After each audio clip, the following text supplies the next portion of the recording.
1994. From the murky banks of terrestrial radio, a new hope begins to rise. The radio shock jocks known for setting up outrageous stunts. People sure are listening. Two Long Island natives who together would one day change the world as broadcasting's greatest duo. After 20 years, these children of the 80s have arrived. Their hugely popular radio show is not just in New York anymore. The hottest show there is.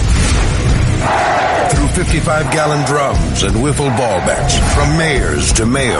It was an April Fool's hoax by two radio disc jockeys. With bottle rockets and bra bombings. And wieners and pigs.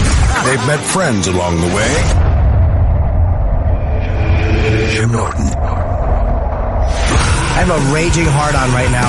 Can I please put my dick in your donuts? And through fines, scandals, suspensions, cancellations, and terminations, it's the one show that remains unscathed.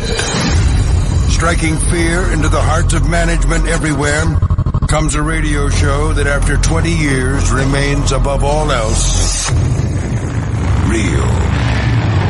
Ladies and gentlemen of the universe, the next voice you hear. Erik Nagel. But enough of this palaver.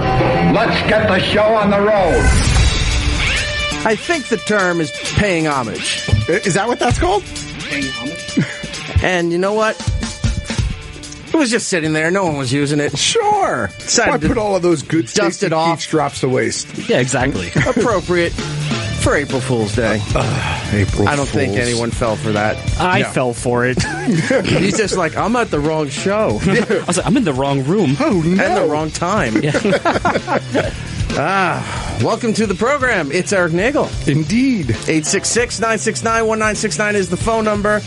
Lots to get into today. Lots of guests.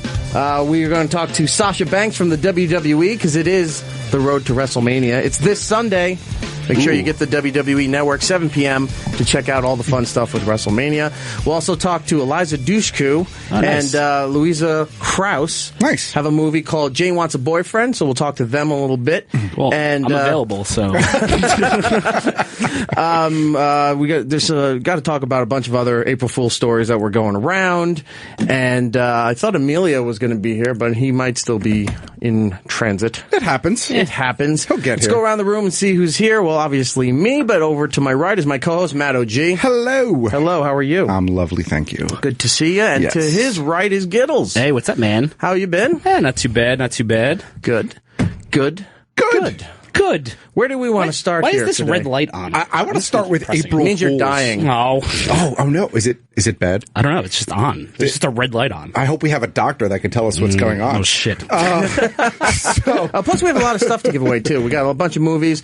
Sasha Banks sent us some signed photos. Yes. So we have those. Plus, we have the artwork that our pal, I'm going to get his name wrong, Chris Rabo. Yes. There you go. Huzzah. Gave us of his interpretation of The Undertaker and Paul Bearer. That's awesome. We'll tweet that out in just a little bit on It's Erik Nagel, and you can see those will be available as well. Lots to give away. And you want to start? There's so much shit to go on here. Let's start with the April Fool's stuff. Well, I hate today, officially. Not like today, but like April Fools in general. I hate it. I hate all the fake news stories. Apparently everybody else does too, because I'm just going to cut you off for a second. Yeah, do it. Dean in New Hampshire. Dean. Yes. Hi. I just called to say that you're an asshole. That was mean, man. Well, it just seemed to... I got out of work, I got into my car, and I heard 15 seconds of Ecstasy of Gold, and I'm like, shit, that asshole. Well, it just seemed appropriate to pay our respects on the day of the April Fool, which they've made infamous. I got to give you credit. Not bad. All right, thanks, man. I appreciate it. Let's go on to Lisa in the Bronx. Lisa. Eva. Hi. Hi. Why'd you do that? It was giving me the chills. Just like Dean, I got in my car, I turn it on, and boom, I hear that. I was like, what the? And then I know, April Fool's. Thanks a lot. Yeah, gave me chills, too, hearing that again. I do miss that. I'm not going to lie. I got a little misty-eyed. You guys are the best. Thanks, Thank Lisa. you. Appreciate it. Let's go to Chris in Indiana. Chris? Hey, how's it going? Doing all right. You're an asshole for that one. I would have to say that it wouldn't top it, but it definitely goes down as one of the good April Fool's pranks on that channel. Well, look, the bar's been set very high by the people on this channel. I think that maybe just took one step closer towards it. Correct. All right, thanks, man. No problem, man. You take care. So, there you go. Well, ours was more of an homage. I mean, it was a little bit of an April Fool's joke. Plus, I was being a dick. You are a dick. That was a good one, though, man. I thought you were going to say he was a good dick, and this show was going to take an entirely different turn. Listen, man, just because you don't have an open mind. Yeah. It did give me chills, and I do miss that. But what else with April Fools today? I hate it. And I hate the people. And I'm sorry if you fell for these news stories today, but I hate the people who fall for these stories. Like this morning was like, oh my God, man, did you see the Star Wars series coming to Netflix? And I'm like, look at what day it is. Yep. Pay attention to the calendar. And look who the source is. Yeah. No, but the sources are legit, which bothers me too. It's sites like IGN. Too legit to quit? They are too legit to quit. Well, hammer. But IGN and HitFix, all those weird, all those big, pop culture sites are doing these stories. One site was like, Zack Snyder has been tapped to direct a Star Wars anthology film. And I'm like, look what day it is, people, please. The worst part about all that April Fool's stuff is that the news stations just at 9 a.m, they're like, all right, here's all the fake sites. These are all the fake stories. Yeah. They don't wait till the end of the day. So you're going the whole day yeah, this is real, you have to double check your sources. And what about the Google thing? I still can't figure out if that's entirely real or partially fake. Was this the mic drop? The mic drop, yeah. Okay. For those who aren't aware, maybe you saw it, but it didn't last too long. Google put some kind of coding in everybody's email that has a Gmail account where it was a minion, right? One of the minions? Yeah, so they put apparently right next to the reply button, they put some other button, and when you hit it, it replied back to the sender with the minion doing the mic drop. But I get up pretty early in the morning, and I have to check my work email normally when I first get up, so I check it.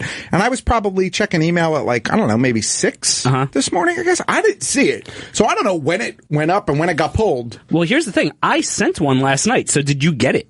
No. Oh, well, then that explains it. I sent an article for something to discuss on the air, and I clicked the mic drop both thing. Of us? Yeah, and then I put it into I looked in my sent What was the box. article? It was about a petition to have Zack Snyder removed from the Justice League movie. Yes, okay. And that was not an April Fool's Day joke.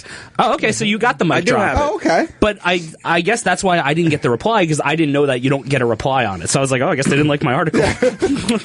So it was taken down. Now, I don't even know if the story as to why it was taken down is true, because you can't trust anything today. Yeah, they're saying it was taken down because a bunch of people lost their jobs. I mean, because they sent bosses and executives mic drops. I heard it was because of that, because people sent out emails and did the mic drop, and then they weren't getting replies back, so they were missing meetings and all this stuff. But I think that's just a load of shit. The thing I saw was that somebody was sending an email, and it was about funeral details. That I heard too. And it ended with the mic drop. It was a really sad and difficult email, and it ends with the minion doing the mic drop.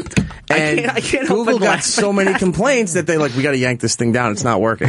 Saying goodbye to Grandma. Drop. Yikes. Amber Alert. Drop. No, it was actually Amber. Yes, Lewis. Did you see what they were doing on Netflix? Yes, I fell for that one. Of course, everything is John Stamos related. Yes, no! I didn't see that. No, you're talking about something different. Yeah, I saw everything was films that John Stamos finds amusing or something like that. Yeah, I saw that. Yeah, I mean, somebody sold out. Wait, was that Ashton Kutcher show for the ranch? Is that an actual show, or is that a really long April Fool's Day prank? I can't tell. Oh, okay. I can't tell. I couldn't tell either. I did see one really funny April Fool's Day article, though. It was about how the box office numbers for Batman vs. Superman have been significantly dropping each day. Oh, that's not an April Fool's joke. I think that actually happened. That started with Monday. That was real? Oh, yeah. This is the worst one I've seen. Yeah, that's pretty sad. What does that say? It's a comic, and it has Chewie at the door, and Han Solo is like, Chewie, I'm home, and then he takes off the mask, and it's Finn, and then Chewie starts crying. And it says April Fools. It says April Fools. And C-3PO is even in it. He's like, hey. Sad. So, there you go. So, yeah, April Fools was fun and exciting. I fell for the one Oh, do you want to continue with that? No, go ahead. I fell for the one, I didn't see the John Stamos Netflix one. Mm-hmm. I fell for the one that said The Simpsons would be Netflix exclusive in 2019. Well, that's believable. That one was very believable. Yeah, I probably would have fallen for that too if I read it. I would have been like, oh, that's not a surprise. They already have the FXX. That was my fault. I read the headline and then I moved on. See, there that's you go. That's the problem with everyone. I know. I want to know, though, when did you have time to read all these April Fool's articles? It seems like you had a pretty busy morning today. Oh, I did. Oh, did you? I did. I saw a picture you posted. It was like Eric and a whole bunch of people. Yeah. It wasn't just me. It was posted in a lot of places. Lots of places. Like the bathroom. Whoa. Hey-o. Going back down that road again. Yes. This morning, I had, technically, I'm on a personal day. Oh. So you could leave. I could, technically, but I had a lot of other stuff I had to do, and I wanted to do the show. This morning I was over at the Morning Zoo reunion show for Scott Shannon. For those who don't know, Scott Shannon, legendary radio personality, not just in New York City, but across the country. And in New York in the 80s, he started a station called Z100, which is the top pop radio station that every station models themselves after around the country, even around the world. And for his time in the 80s up until like 89, 90, he was the morning host, and he started this format, The Morning Zoo, which now everybody in radio goofs on. They still do it, but they goof on, oh, it's Morning Zoo. Yeah, but you're doing exactly what it was, but you're doing it poorly. These guys invented the format. They were very successful at the format. It's when, as Scott was saying this morning, 250 other stations started to copy the format and the formula of what they were doing, which watered everything down, and they were doing it quite poorly, made the Morning Zoo concept a joke. Right. It's like going to the Bronx Zoo versus going to Earl's Petting Zoo. Yeah, exactly. So he decided, because he's the morning guy, if you've been following Opie and Anthony, Opie and Jimmy, we followed Scott from the falling apart of Scott and Todd to Scott Shannon doing his own thing, and now he's hosting the morning show at CBS FM here in New York City. Did a reunion show with his old cast, his old staffers and everything from the 80s, joining the current staff that he had now, which some of them worked with him in the 80s. So it was a whole big to-do, an ordeal. And I have had bits and pieces to do with that show as a kid. I used to call and harass them quite frequently, and they'd put me on the air all the time. And I had this insane archive of just radio stuff. So Scott asked me to be a part of it. I said I would love to, so I was. I took the day and went over there and had a good time with all these radio legends and bosses and stuff that are not just at CBS, but companies around the country and everything. This was a pretty big deal. A lot of people in from around the country to witness this thing. That's awesome. That's cool. So I had a great time. They talked to me for a little bit. They played one of my old calls and had a good time. Good. Which call was it? I don't know. It was just me lying. I explained that. They were like, why did you... I think I said it was 26 in the call. I forgot. And I said, yeah, I remember that whoever was screening the call said you had to be 18, because obviously I was a little kid, like 6. Yeah. So I said, okay, and I started calling back saying, I had a job, I was 26, I had all this stuff. So they're like, okay. And when you hear something like that, even here, put the kid on hold. We're going to put him on the air and see what happens. So that's what happened there. And, got the chance to work with Scott in the late 90s over at PLJ and rekindled the relationship a few years ago with him. And I was proud to be a part of it. I was very grateful for it. It was a great time. There's photos and videos and stuff all over the place. And I think on the Opie and Jimmy account, maybe online, some other places, you can find all this stuff. It was a good time, had by all. So that was my morning. That sounds lovely. Yeah, it sounds pretty cool, man. Now, what I didn't realize is that it was partially or mostly on Periscope. And in the theater that they were having the event, I didn't have a signal. So I wasn't really getting anything on my phone. But according to the morning show, they spent a couple of good segments on it. And it's when I got out of the theater that I saw that my Twitter had blown up. And I said, oh, what happened now? And I was like, oh, all right, they found out. Yeah. No big deal. It's over with. What can I do? Yeah, it is what it is. So it wasn't a matter of being vague and mysterious, as I heard this morning. It was a matter of, look, when you've been conditioned this long working on a channel like this and the shows that I've worked on, you kind of try to protect the things that you do enjoy. You don't want it ruined. Sure. So I didn't say anything. I wasn't being vague. I just I didn't bring it up because I didn't want the experience to be ruined. Fair enough. So that's what it was. Well, I'm glad that you were protected. Yeah. And had a good time with some of your heroes. With Scott Shannon, Ross Britton. Those are the guys that, look, I give all the credit in the world to Opie and to Anthony for, allowing me to join their show and giving me amazing opportunities to where we are right now. Of course. Doing this show here on Opie's channel. But this particular show was what turned on the switch in my head as a kid, realizing, like, I don't know what radio is, but I want to find out what radio is. I like how they do this. I tried to learn everything I possibly could. That show and those people were what got me to like radio and to want to do radio. So it was it would be like, I guess, if Brother Weeze was doing something and Opie went and celebrated for whatever Weeze was doing like that. Sure. He credits Weeze for getting him and making him who he is in radio. Same for me. That's what it was. There you go. I'm just picturing this like a UN meeting with like all these radio people flying in from around the country, and they have their flags with their call signs on it outside, and they're all like making their different like "Welcome to the zoo." Like that's how they talk. Let me tell you two things over there. One, some of their big bosses came over when I didn't know I was on Periscope. Like how big? Apparently, when the show found out about it here, their social media over there was blowing up. The room was maxing out. It was showing, I guess they were live blogging. That room was getting full. Their Twitter and stuff was all getting hammered from this stuff. And some of these CBS big bosses were coming over that we used to work with when we were at K-Rock said, our social media is spiking because you were just on the air. And I go, that's not a good thing. Yeah. I mean, it's good for you. Yeah. It's not good for me because I don't know what was said at that point. There are repercussions for this. Right. So I was just like, okay, that's fine. And, yeah, the social media went crazy. The other thing is this. Uh-oh. So here we go. A few weeks ago, the head of CBS Radio made an announcement that they were looking to maybe sell off the radio division. There's a lot of people over there who are just not happy, but I guess anybody would be in this position if you know your company is looking to sell or the potential of it. They're nervous. They're worried about their job, so you got that lingering over your head, and they're still trying to do the best they can. These people are professionals. They're in New York. There's obviously a reason that they're there, but they're all very gloomy. Well, which is expected.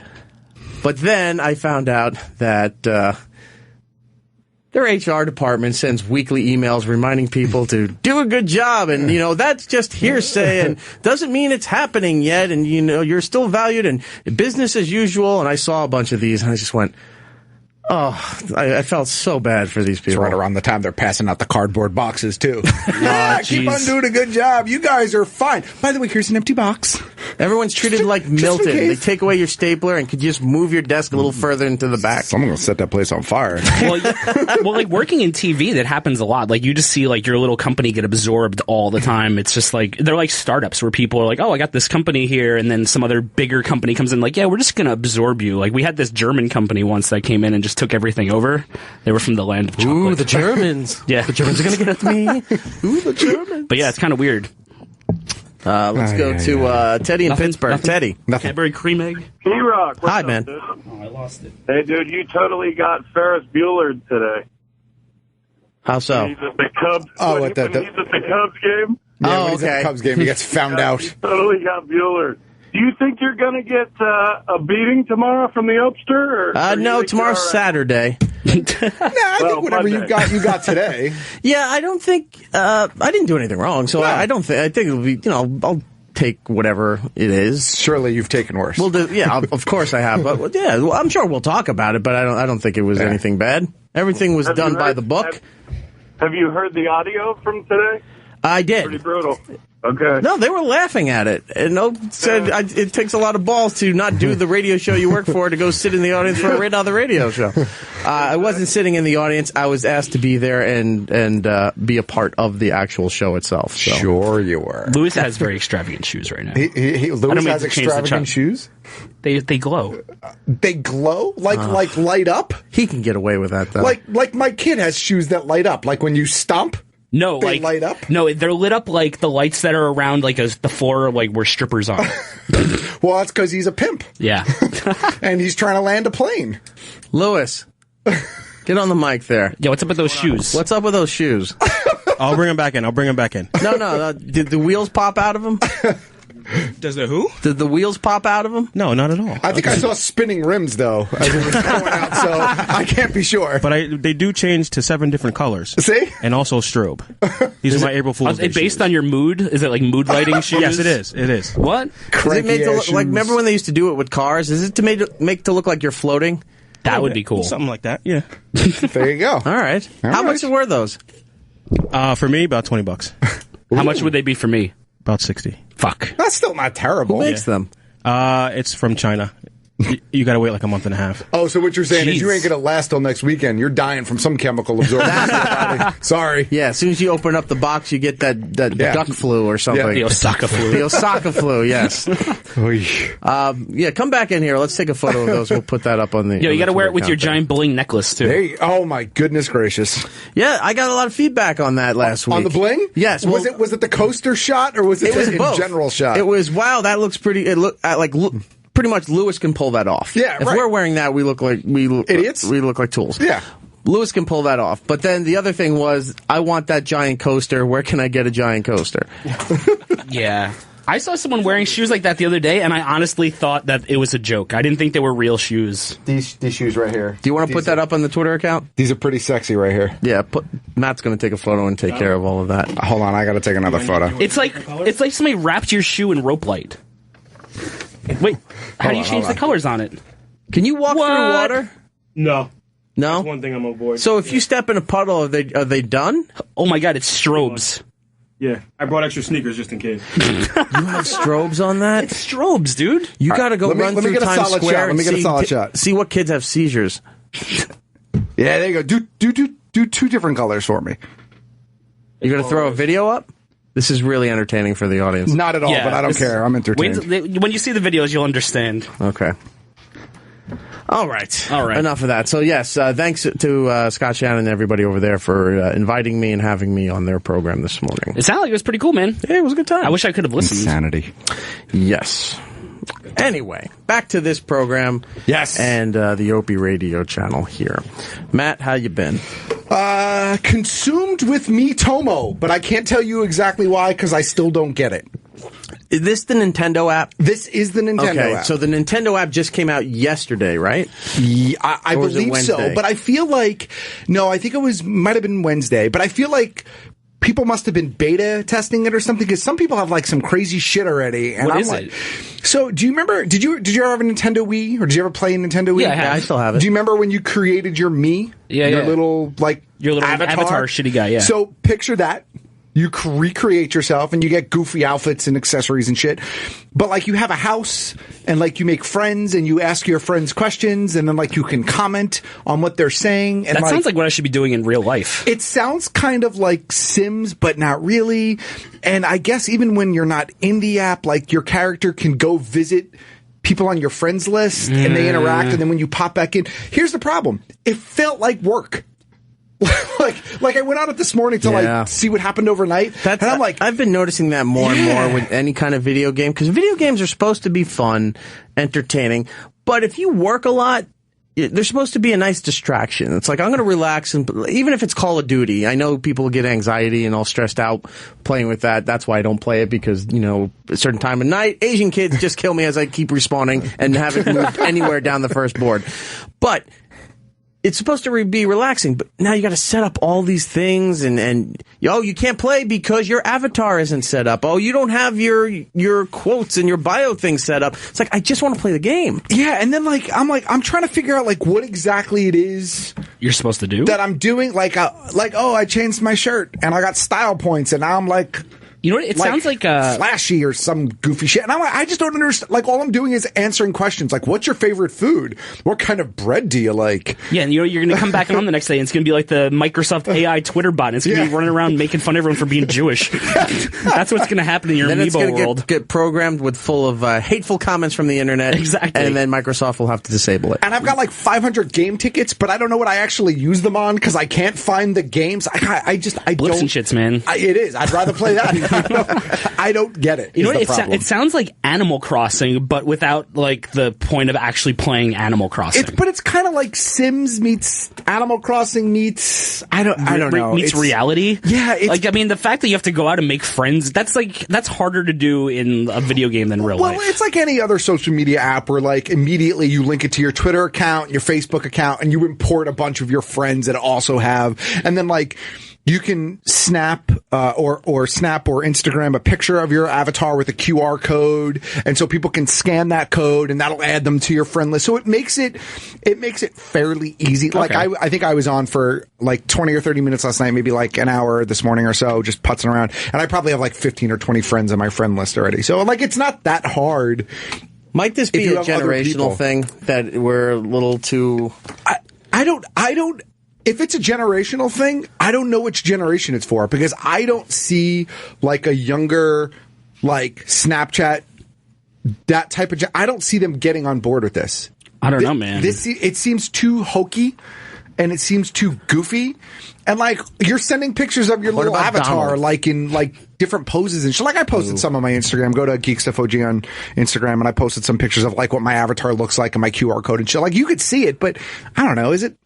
I don't know. It seems kind of silly. It sounds kind of silly, man. I mean, maybe it's going to evolve, but here's the thing.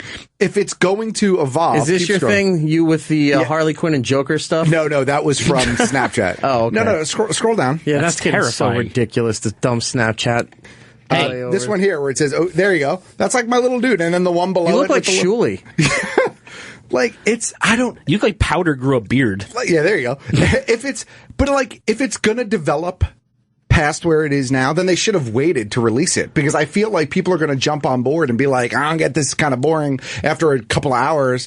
And then what? And I'm supposed to go back after my interest has already waned. That's not the way to do it. If you don't grab someone's attention, like out of the gate, you're gonna be LO. It just looks really weird. Can you set it up like an RPG and make your friends like go on missions for you and shit? Can you like leave clues and not that you leave like a note that you went missing? And like the missions that you get so far is like, you've commented on 10 of your friends' questions. You've given like 5 hearts to friends' comments. You've changed your outfit 5 times in one day. It's like really, it really feels like a Facebook game sort of. Sounds horrible. So you get notifications?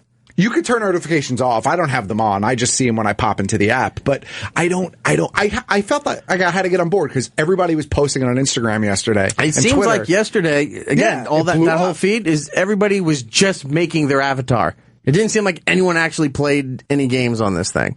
Yeah, well, I can't find the actual games. Maybe if there's a listener that knows more about it than I do, call in. But I couldn't figure it out. This sounds like a question for Brian Shea. Yeah. Is he on the phone? No. Oh. You sound like you were going to go to him. I'm just putting the bat signal out there for him. The bat signal. Yeah. Meanwhile. Yeah, I don't, maybe it's me. Maybe I just don't get it, but I wasn't feeling it. It just looks really dumb. So the app is make what's Nintendo the main great purpose again? Of the app? It looks like bit strips. Here. It's a social media app, right? So you open it up and like see like, yeah, that's me, right? And like one of my friends came to visit my house. And like you click on your little avatar and it's like, oh gee. Yeah. All right, so that's one of my friends. And then like, whoa, what did he do to that dog? Exactly. And it's like, okay, and this is it. You just go through questions and comments and shit like I don't get it. This is how the computers take over. They get all the information from us, and then they squash us while we're watching Daredevil. And it talks. Like, if you have the volume up, like, your character actually talks out what the text is, and, like, you could set, like, the pitch and the depth of your voice. Is it like goofy. a beep, beep, beep sound, or is it like an actual... No, it actually talks? No, it reads it. It's like... creepy. Yeah, it reads it. It's creepy. I think Cody from Indiana is on the same page with Giddles here. Cody. Yeah, I like 1 second before I heard the static pop that you guys picked me up, I heard him say bit strips, so you've proved my father right, and I'm useless. Well, you're not totally useless. Let me hook you up with something here. Let me give you a copy of Steve Jobs on Blu-ray and digital. Ooh. Okay? Thank you. All right, I'll put you on hold, and we'll get your information there. Yo, I want to see your little me guy watching it. Let's go to Matt in Connecticut. Matt. What's up, guys? Hey, man. That intro, man, that brought back nostalgia. Holy shit. That was awesome. Fucking great. But I completely agree with you. Games today are like, they're jobs. If you don't devote like hours a day, you're just going to get your ass kicked repeatedly, and it's not fun anymore. But a game that's become really popular that I've actually really started to like a lot is Rocket League. And the cool part about it is it's co-operable. It's basically soccer with cars, but PC players can play with Xbox players and PS4 players all in the same game at the same time. I think Brian brought that up a couple weeks ago when we had him on the show. For which one? It's such an amazing game. I mean, the skill level, the skill curve. Not you, Brian. Brian Shea, Brian. At the high end of the game. So, I mean, like, the real good players are just, like, ridiculous. But you can play ranked, so you can always play against people around your skill level. And the matches are 5 minutes long. And so if you want to just go and play a couple matches, you can pick it up, play, have, all the fun in the world. It's fun as shit. And then turn it off and you're good. You're done. You know what I mean? And it's addictive because you see yourself improve, and you could do up to 4v4, so you can get you and 3 of your friends all playing together as a team versus other people or other teams who you may be on PC and they may be on Xbox and PlayStation. It's just really awesome. Cool. I remember we talked to Brian. I think it was Brian, or was it Nicholas from Motherboard, about playing games on Xbox and PlayStation and having them meet and actually come together. This thing's already doing that, you're saying? Yep, it's complete. I forget what it's called. Like cross-platform? Cross-platform. It's completely cross-platform. And even though Microsoft just announced cross-platform for developers to allow Xbox and PlayStation to be able to play together, no one's developed anything yet, but they're going to be allowing it. But this does it. It's because I've been in a game where I was on PC, one of my friends was on Xbox One, another friend was on PlayStation 4, and another friend was on PC. And we played against a mixed mode team as well. And there's no lag. It played great. The only bad part about it is the voice chat in it is horrendous. And I think that has something to do with their cross-platform. Yeah. But is it like McDonald's drive-thru? Like times 10. Oof. Yeah, it's brutal.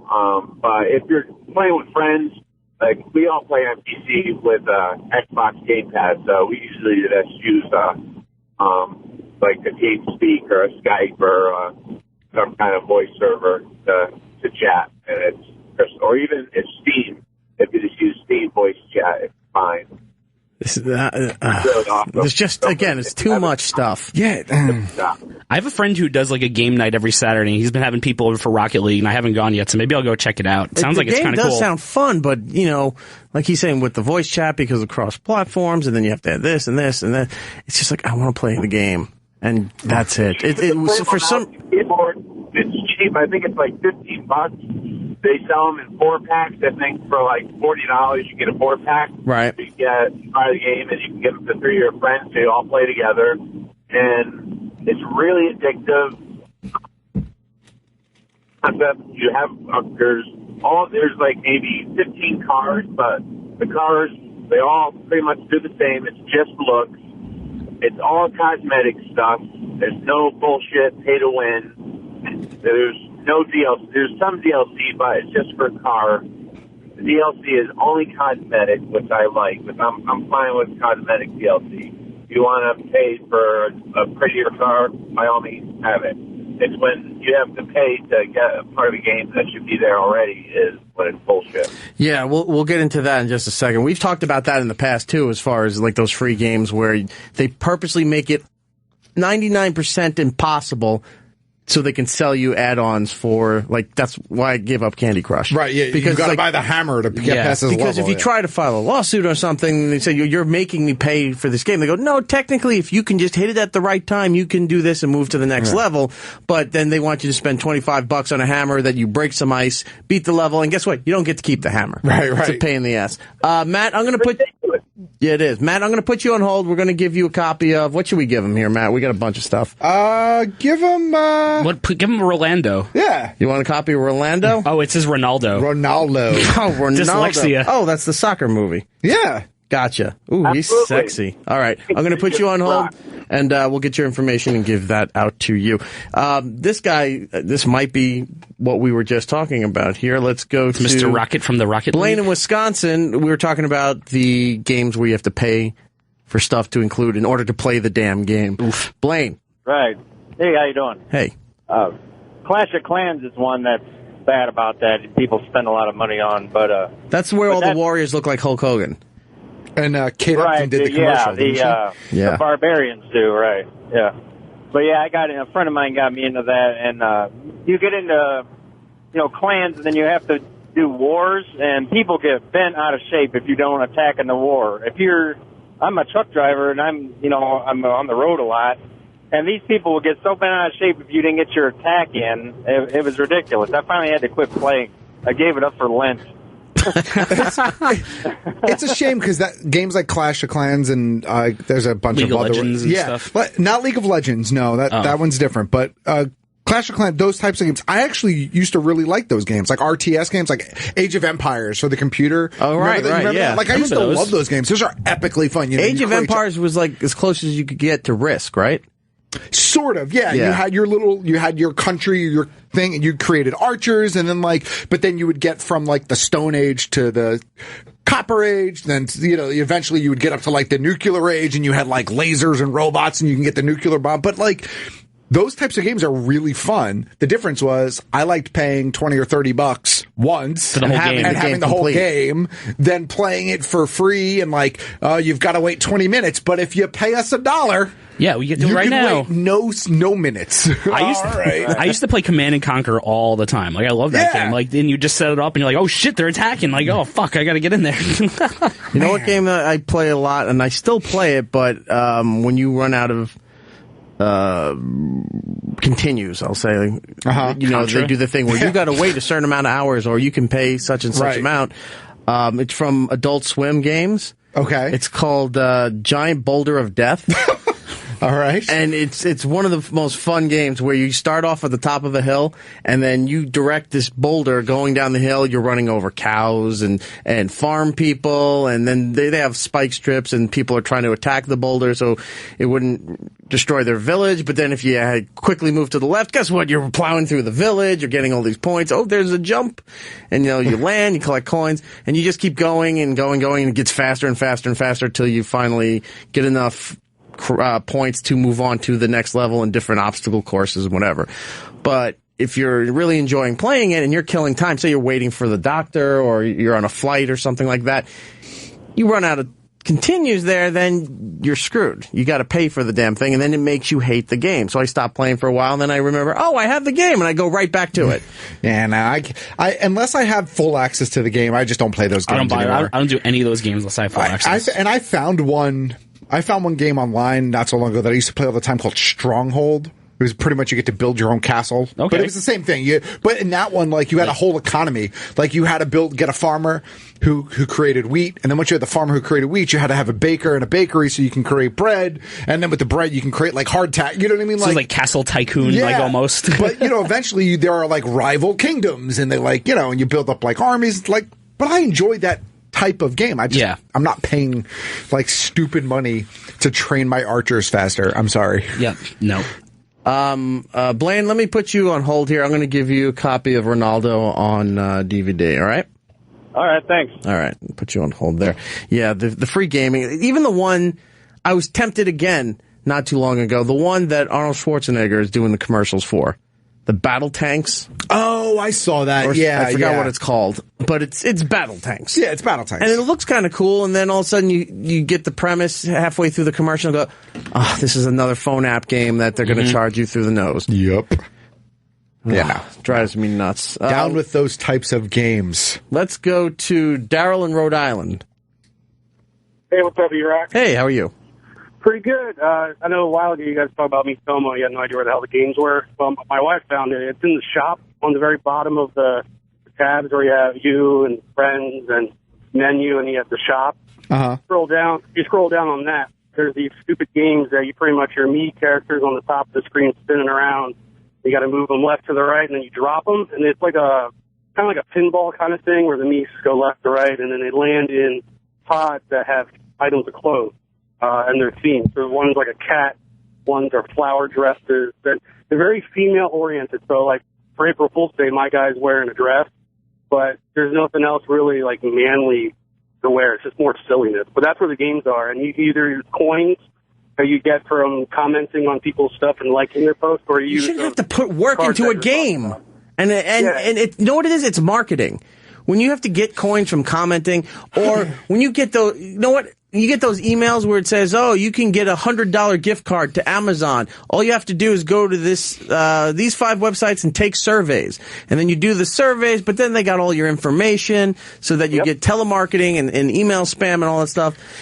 You shouldn't need that in a game. I will say that if in the game you can win a Tanuki suit, I'm back on board with Miitomo. I'm all about the Tanuki suit. Mario's best suit.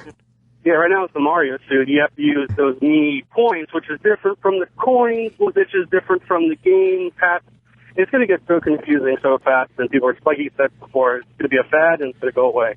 It is. Ooh, Cat Style 1, 2, and 3. Ooh, meow. No, thank you. Daryl, I'm going to put you on hold. I'm going to give you a copy of Steve Jobs on Blu-ray and digital, all right? Oh, thank you, Rob. All right. Oh, my God. I want to win the suit where I could have a giant head for a bagel. Whoa. What? It's a bagel head. That's like the Simpsons Treehouse of Horror. Yeah, when you have Homer's the got big the donut giant head. donut head. Yeah. Don't eat yourself, Matt, but I'm so sweet and delicious. Stop picking at it. Sacrilegious. Let's go to Bill in Colorado. Bill? Hey, how are you? How are you? Not too bad. You guys were talking about, paying $1 to go up a level, or wait your hour, wait your 24 hours, pay the $1 to go up a level, or if you don't do this. But if you look at, there's so many people out there that do that because, like, the parent company that owns Clash of Clans you guys were just talking about, that company's net worth is like $6 billion right now. I know, but I hate that they nickel and dime you. What's the company that owns... it's Soda Crush now, but it was Candy Crush. Candy Crush. It's King, right? King Games. King Games. Yeah, Sure. Pop. Yeah. Yeah. So King Games was making tons of money. They decided they were going to go. Won candy? They were going to go public. Stop playing the game. See, that's how addictive it is. King went public, and that first day they tanked on the stock exchange, and I don't know where they're at now, but they're obviously doing okay enough that they're still updating Candy Crush, Soda Crush, Bubble Witch, and all their other knockoff games. But I can't imagine that investors are happy with what they're doing, because you never hear anything about that. No. And I think it's just extortion, pretty much. It's like they get you hooked on a game, and then you're like, I want to keep playing the game, and then you wind up spending all this money. Roland did it with Tap Out. Oh, of course. Yes. With Simpsons Tap Out. Now, this may surprise a lot of people, and I still get asked this question because I'm a big Simpsons fan. Do you play Tap Out on the phone? And the answer is no, I don't, which is weird because you'd think I'd be all about that stuff. Travis plays it. He's been playing for a long time, and he's really good at it. Roland was playing Tap Out for the longest time. Then he got to the point where certain items or situations were popping up where if you could spend some money, you could continue doing what you were doing, whatever the task at hand was. And he was talking about it. He's like, I don't want to pay $10, and this one's $15. I don't want to pay that. I'm like, don't pay it. Just wait. And he's like, but I got to wait 4 hours, or I got to wait till tomorrow. I'm like, just wait on it. And I'll come back into the studio, do something, I go back in there, and he's still playing. I'm like, wait a minute, did you pay $10? And he'll go, yes.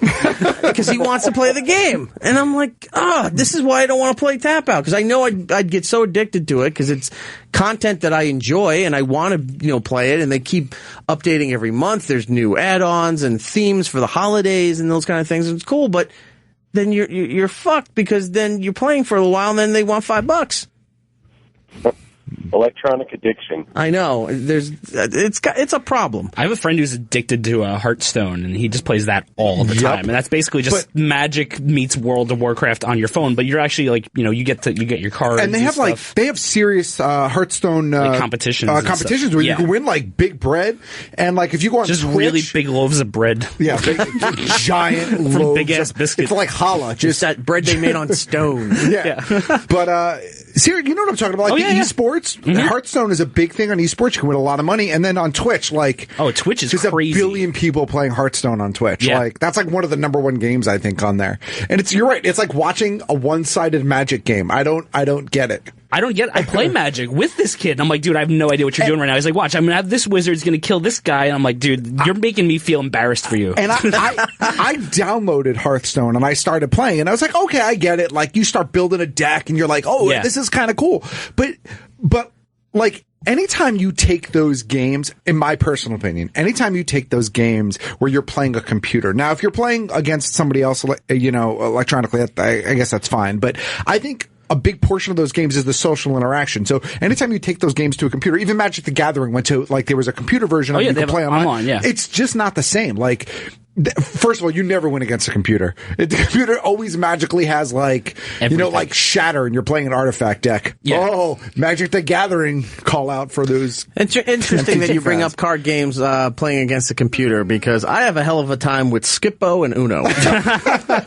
Solitaire always gets me. I don't know how, but that ace is always hidden under that last jack. But if you paid $1, you could have got it. I know. The erase button. Punch out, guys. And E-Rock, that was a very cold thing to do on the internet. I totally agree 100% with you, sir. And you know what? For being so astute, I'm going to put you on hold, and I'm going to give you a copy of Straight Outta Compton on Blu-ray and DVD. Nice. All right? Put you on hold. Do you ever notice the people who send you the most Candy Crush invites are the people who told you that video games were going to rot your brain as a kid? Yes, Mom. Stop Facebooking me with invites to play Candy Crush. It's all the same people be like, you're going to rot your brain with that. I'm like, okay, Aunt Sue, I don't need another Facebook Candy Crush invite. I still get Angry Birds mystery gift request things on Facebook sometimes, and I'm like, I remember Angry Birds. It was addictive, but after a while, it was like, I get it. Yeah. Even the Star Wars ones got kind of boring after a while. You know what? I never played Angry Birds for years. Everyone loved it. Too smart for you? Yeah, exactly. Everybody loved Angry Birds. I never played it. I just didn't want to play it. And then I wound up picking it up for $5 for my 3DS. Right. And I was like, this is kind of fun. It's fun. I'm like, okay, I get why people like this now. And then it just reminded me, too, when you said you get to the point where you're so frustrated. Remember Cut the Rope? I do. I played that one, too. I played that for the longest time, and then I could never get 3. I could never get 3 stars, and it was just driving me crazy. And I was just like, I can't do this anymore. That's my problem with those games. I have a mental disorder where if I don't get 3 stars, I will play the same level over and over, and I won't advance, even though I can, until I get the 3 stars. And then I just get angry, and I want to fling my phone across a room. Especially when you do it, and the second time you're like, oh, I could have done that in one shot. I'm totally doing that over. Yeah, and you miss it by 500 points. You're like, no! Yeah, it's like, oh, it took me so long. There was so many resets. I wasted better games than this. Oh, well. My life boiled Stay away down. from online gaming if you can, but then where do you go? Console gaming is complicated. PC gaming, unless you're an experienced PC gamer, is quite difficult for people trying to make that transition. You know where you go? You go to the tabletop games. That's where you go, and you play some board games, you play some card games, and you interact in person with people. It's fun. I really want to play a board game. Dude, me and my friends have been playing Risk Legacy. It's awesome. I want to play Risk, and I just found out that I know there's a Firefly game out there. I really want to play that. You should play Legacy board games. They're a lot of fun. They're like 15 game runs, and every time you finish a game, you open a new pack that fundamentally changes the rules going forward. So it's never the same game. Nice. And Risk Legacy, I'm kind of banned from the group because I nuked South America and North America. So now no one can go to any of those countries. So the games last 3 seconds. Well, I guess I got to invade Russia. Here's a little history nerdy stuff for you. What Gittles did was his own version of the Monroe Doctrine. Yes. You're keeping the rest of the world out of the Western Hemisphere by nuking it. I just nuked everything. There's a game that you'd probably really dig. It's called, I think it's just called Zombies, and it's a board game, but the way it works is, I know. The way it works is, you get little zombies, little plastic zombies, but you get cards that you play, but the cards are like landmass. So like that's how you move into different areas and stuff like that. But it's really addictive, and there's like 30 expansions out there for it. But, that's cool. The next one we're going to pick up for my group, we're going to get this game called Pandemic Legacy, and it's different than Risk, because Risk it's like you're playing all 4 people against each other. Pandemic, it's you're playing against this imaginary game, and all 4 people are trying to solve this virus that's killing everybody. It's like war games. Yeah, kind of. But then, like, things get ripped up, cards are gone, like, everything is just destroyed. Oh my god, you just said virus. Have you ever played Plague on your phone? Plague? No, but I've gotten viruses on my phone. There's a game that you can download on your phone. I'm pretty positive it's just called Plague, where you have to develop a plague to wipe out the world. Wow. And so, like, as you gain points... That's like No, it's not like black or white. As you gain points, like, you can advance the plague, like, make it resistant to cold, make it work in, like certain temperatures, make it resistant to, like certain types of immunization and stuff. And the idea is to just get everybody in the world dead. I think that's actually going to happen, because I think people are going to play the plague while taking a shit, and then they're going to forget to wash their hands and let their friend borrow the phone and spread the actual plague. There you go. It's going to be gross. Let's go to Tony, New Jersey. Tony. Hey, guys. How's it going? Good. What's going on? Hey, I don't want to admit this on a national radio show, but I spent probably at least $500 or more on Clash of Clans. Oh my goodness gracious! And it was almost like how you go on a YouTube rabbit hole. Once you start, it was so hard to stop because I was able to upgrade and upgrade and upgrade. And I even said to everybody who I played with, I'm like, I'm never doing that. That's the stupidest thing. As soon as I bought my first thing of gems, that was it. It was done. Well, I wouldn't worry about embarrassing yourself on, national radio, because we're international also. So everyone knows now. Hi, Canada. Check out this douche. This guy paid $500 to upgrade his archers. Yeah, it got to a point where I really looked at my bank account and went, why are you doing this, you idiot? You could have bought a real clan. Yeah, it would have been also cheaper just to shoot myself and be done with it. That was not the happiest moment in my life, let's put it that way. He's not alone on that, though, Eric. Why? Not Clash of Clans, though, but I spent at least $500 over time with CSR Racing. Where What the fuck is that? Drag racing. But you play against other people from around the world. You, like, step your turbos up. Stage 1, Stage 2, Stage 3, transmission, all this other stuff. But I just ended up spending like $500. Yeah, I'd be surprised, but you have rope light up shoes, so I'm not like too surprised right now. Someone has expendable income. Yeah, you know what? The truth of the matter is, I guess you have to pick your poison, because if you ask me how much I've spent on toys over the years, $500.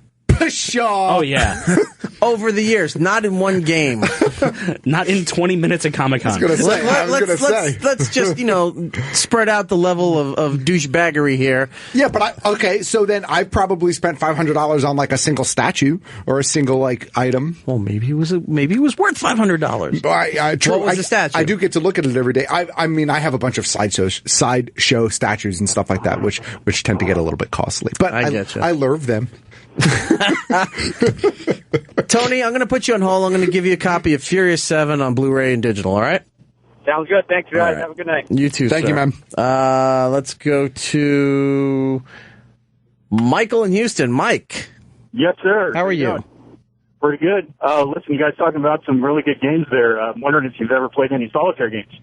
Matt had said he has, and he keeps losing that one ace.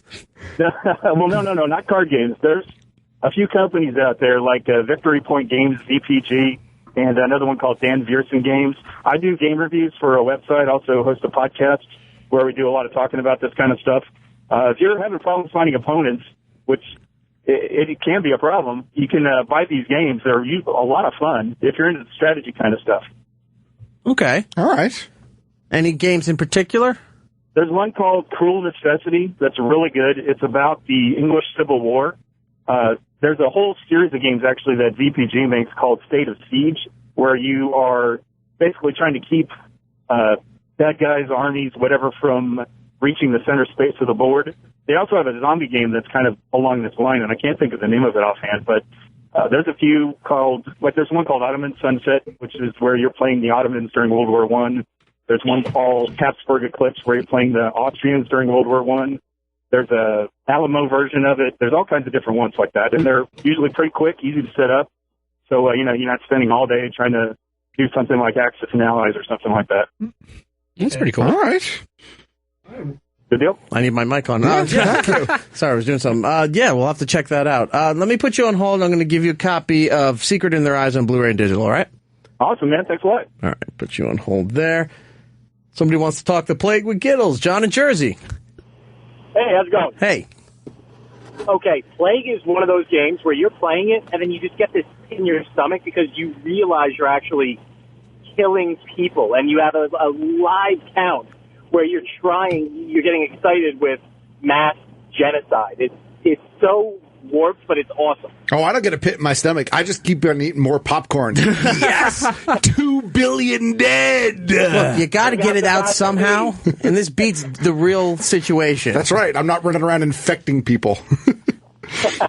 It is a really fun game, though. It is really addictive. When did this game come out? It's been out for a while. It's probably been out a couple years at this point, but it's still, I mean, yeah. Where can, what platform? It's on Android and iOS, so you can grab it, The Plague. I think I'm going to try that this it's amazing. That sounds like something Eric would like. Oh, look, 50 billion people dead at the push of a button, yeah. You know what I used to love? Black and White. Do you remember that? I do remember that. I think it might have been the same people who made Myst. Okay.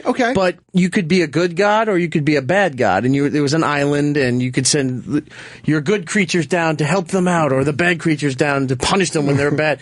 And of course, yes, I do remember that. Who plays the good version? No really, Mamby-pambies play the good version. You go down there, you're just your big beast that's like part gorilla, part bull, that's just walking around stomping people and like, oh no, help us, no. And you just flood the village, and then boulders coming down the mountain, and you're shooting lightning at them, and they stop praying to you, so you kill them for not praying to me, and erect a statue. Yeah, you need to play Plague. I want to say it's Finland, but I could be mistaken. But there's one country that you can only get to. You can only get the Plague to that country. You have to make sure that the Plague can travel by boat. And it's really hard because by raft. Where is it? It's by raft that they have to travel to. I think it's Australia. No, it's up in Europe somewhere. I think it's Finland or I don't know. It's someplace up there, but it's really hard. Finland's not an island. Is it a peninsula? Sure. No. I don't know. It's someplace up there. Norway and Sweden are a peninsula. It's someplace you can only get to by boat. But it's fun. Check it out. All right, I'm going to try that game. John, I'm going to put you on hold. We're going to give you a copy of Ronaldo on DVD, all right? All right, thank you. All right, no problem. The Plague takes a raft up a fjord. Night boat. Whoa. Did we talk to Mike in Houston? Let's go to Steve in New York. Steve. Hey, what's up? Hey, man. Hey, so have you guys heard of this gaming convention called PAX East? Yes, totally. Yeah, are you guys going to be going to it, or? We're not going to it, but somebody reached out. I got to email them back. I apologize. Somebody reached out to me that they're going, and they wanted to do a review on everything that was going on at PAX. I want to go to PAX. I do want to go. It's just don't have time to go and get it done. Yeah, those tickets were like impossible to get, and it's actually my first time, so I'm really curious what it's about and what they've got going on. Well, there's videos and stuff all the time. Like any convention now, you may not get the information the second it happens, like the people on the floor, but you might see little news blurbs. But give it an hour, give it a couple hours. Yeah. Videos show up all over the place on YouTube and blogger websites. It's nice to go, but you don't need to go to experience anything anymore. PAX East was the one that was started by the people at Penny Arcade, I'm pretty sure. Really? Right, yeah. right. Yes, it was. Yeah, it's a really big gaming convention, and then for like tabletop gaming and like RPGs gaming, and there's Gen Con also, which is a huge gaming convention. Nice. I thought it was about genocide. No, as a convention. That's the Plague Con. Plague Con. Okay, that's the long con. Steve, I'm going to put you on hold and give you a copy of Secret in Their Eyes on Blu-ray and digital. But right? you just actually brought something up that's pretty interesting about genocide. Yes, genocide. Right. Matt's really into this game. I am. No, about cons and how they how the information gets out to people. I want to say it's BlizzCon, which is the Blizzard convention each year. They actually have a pay-per-view event where you could buy it. And like you get to see all the panels, you get to see like stuff from the floor, and you get it for the entire weekend. You know, it's like $100 for the week. I'm you surprised don't even need it though, because because everything's on Twitch. Like everything's on Twitch now. But the thing is like panels still are not right. A lot of panels still have like you can't film or you have to wait for the company to officially release them. The way Blizzard does it is, look, it's great if you're there. Maybe you get a bonus like something for physically being there, but we want everybody to see this because, you know, it boosts our sales. Yeah. So for $100, you can buy a pay-per-view event and watch it all weekend long. Yeah, and if you're there, you get like the little like Warhammer mug or something like exactly. that. Okay, gotcha. I don't think about the pay-per-view service, but doesn't San Diego have stuff from Hall H where you can stream it, except they cut it when they go to show you the trailer exclusives and things like that? Sometimes, and sometimes they don't, because some of the stuff they don't want anything out there. But yeah, San Diego does have some stuff like that. Okay, good to know. We do have to take a break. Okay. And then we're going to talk to Sasha Banks from the WWE about WrestleMania, which is this Sunday, 7 p.m. on the WWE Network. Nice. And a little bit later on the program, Eliza Dushku and Louisa Krause for their movie Jane Wants a Boyfriend. Also, between those two there, we're going to come back and talk about updating our reviews for Batman vs. Superman. Excellent. Dr. Steve is going to join us for this discussion. Oh, fun. There's probably going to be some counterpoint with Giddles on this thing, because I went and saw the movie. I still have not seen it. Okay. But I will give you the reason why when I get back. My review has been getting worse the longer I think about it. So, like, let's just put that out there. The more I think about it, the worse it gets. All right, so Sasha Banks next. After that, Batman vs. Superman. If you saw the movie, you want to chime in and tell Giddles he's wrong, you want to tell me wrong, whatever, me that I'm wrong, whatever, join us here. We're going to take a break. We'll be right back. Ladies and gentlemen, joining me on the phone right now, the legit boss herself, Sasha Banks. Sasha, how are you? I am great. How are you? Very excited to get this chance to talk to you. I missed you not too long ago when you were in New Jersey at the iPlay America. I didn't get a chance to go down there as much as I wanted to. Other things came about. But WrestleMania season is here. Everyone's excited. And I gotta say, you're in a really unique position, not only this being your first official WrestleMania match, but this WrestleMania, unlike WrestleManias in previous years, a lot of uncertainty between the Royal Rumble and going into WrestleMania as far as what the lineup was going to be, people getting injured and having to take time off. But the one cornerstone that everybody was really excited about and knowing full well that was coming in this year's WrestleMania was the Divas title match. Oof. That's a lot of pressure. It is a lot of pressure, but, you know, I am Sasha Banks, and if you haven't seen one of my matches, you need to get the WWE Network and watch it, because I am truly, and it's not cockiness, I'm confident, I am truly one of the greatest women's wrestlers of all time. So if you watch WrestleMania this year, you can definitely know that the girls, the divas, the women, we are definitely going to steal the show, honey bunny.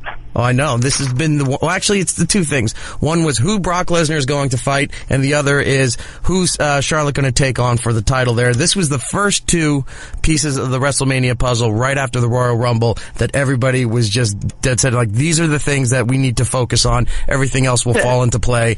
Heavyweight championship match, Intercontinental championship match, whatever. Brock Lesnar and the Divas match. These are the two things that you have to beat. That's going to steal the show this year.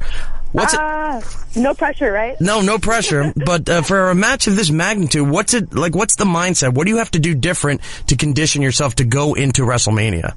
For me, this has been the hardest for me training for, because every time I think about it, I cry, and I'm just like, can you please just stop crying? You're even crying on Twitter. I saw that you recently posted something from Regal where you said 6 years ago you were sitting back here, and this is you today, and now you're heading to WrestleMania. Oh my God, yes. We were in Boston for SmackDown, and Regal came up to me, and he was like, we were at catering, he's like, oh, you're going to make me cry, dude.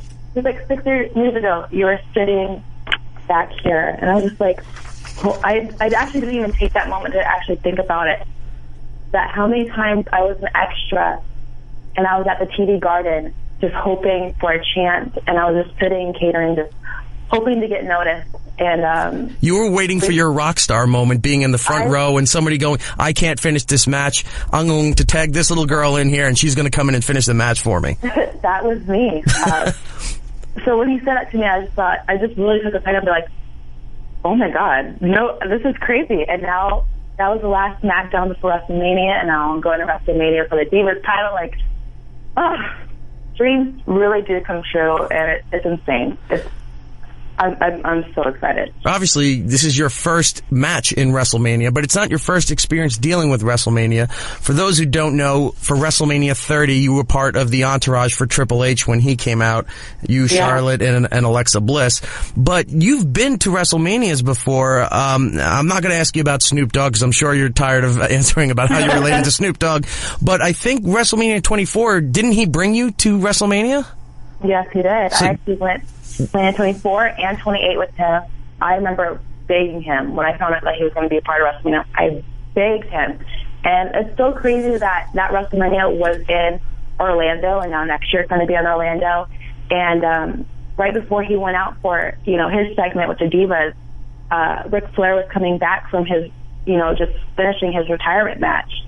And now that I'm wrestling Charlotte and Ric Flair is going to be, like, to me, that's almost like a full circle. Like, it doesn't feel real. Every time I think about that, that's what really gets to me, that I was, maybe 16 years old, and I was backstage, and I saw Ric Flair come back from his retirement match, and every single wrestler was back there clapping for him, and Snoop Dogg was there, and now we're doing it.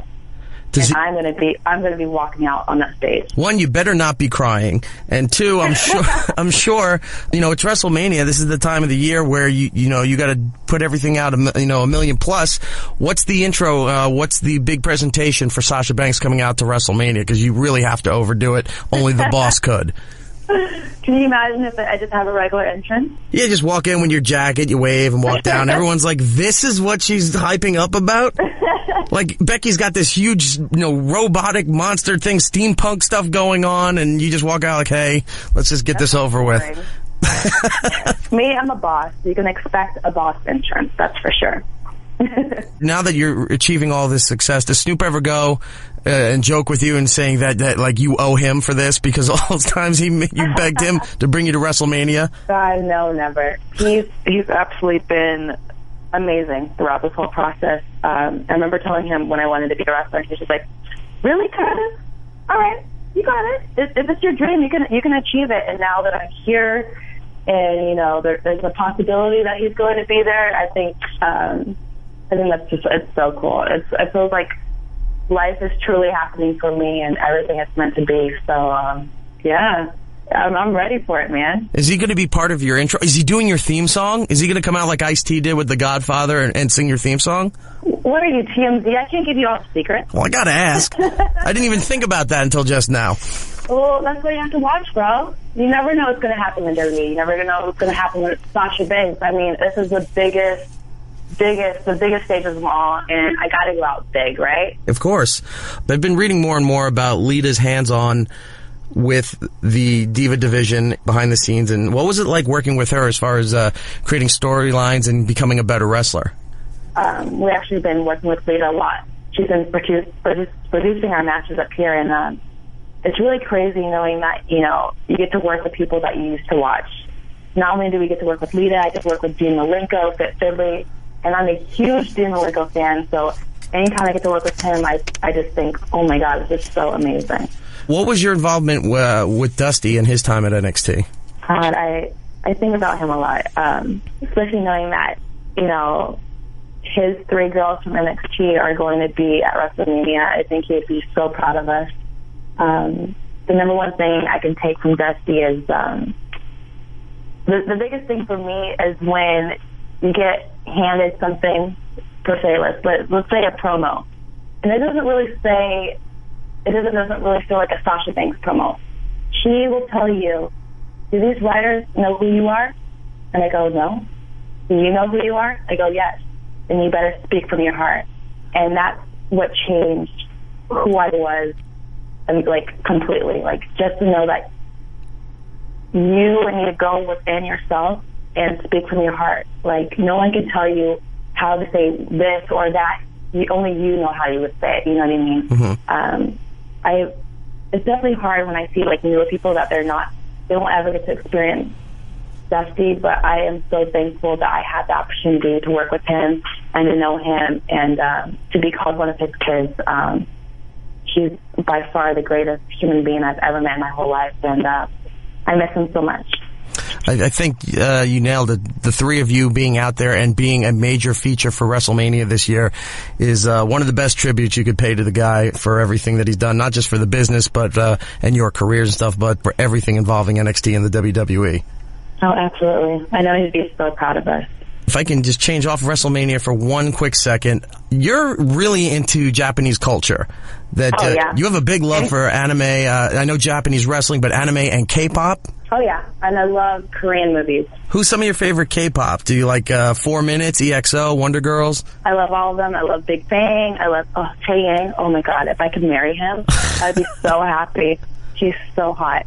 And I'm a huge fan of, I love all of Asian culture. When I get to go to Japan and wrestle, I don't think I'm ever going to come back. So maybe I shouldn't be sent over there. No, I think you need to skip the WWE Asia tour for a few years. Now let us soak in the legit boss, and then you can go and do what you got to do. Well, as far as the anime stuff, what are you into as far as anime? And do you talk with John Cena about that? Because I know John's a huge anime fan too. Oh, I did not know that. No, I don't talk to John Cena. He's not there right now. He's he's injured. Wrestling. He's recovering. But yeah, my favorite growing up was definitely Sailor Moon. Death Note, if you haven't seen Death Note, that's one of the best animes I've ever seen. It's so good. I like the anime Monster, Attack of the Titans. What else? I watch everything. I can name a whole list, man. Cool Rumble is hilarious. I love that one.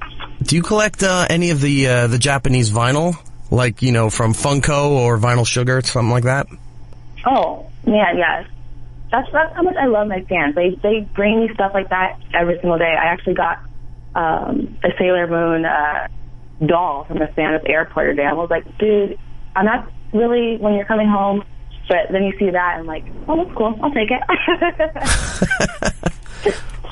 With all of that, you're going to be at the point now. I know Mattel just put out the Sasha Banks figure, but you can now, based on being the boss and the fame that you have, you can now get your Funko Pop figure. You can get your Japanese imported vinyl figures, and I think that would be the true testament to your career that you have made it. Not the titles, not the WrestleMania moment, but when you have your own Japanese vinyl action figure, I think for you that'll be the point of your life when you go, I have done everything I've set out to do.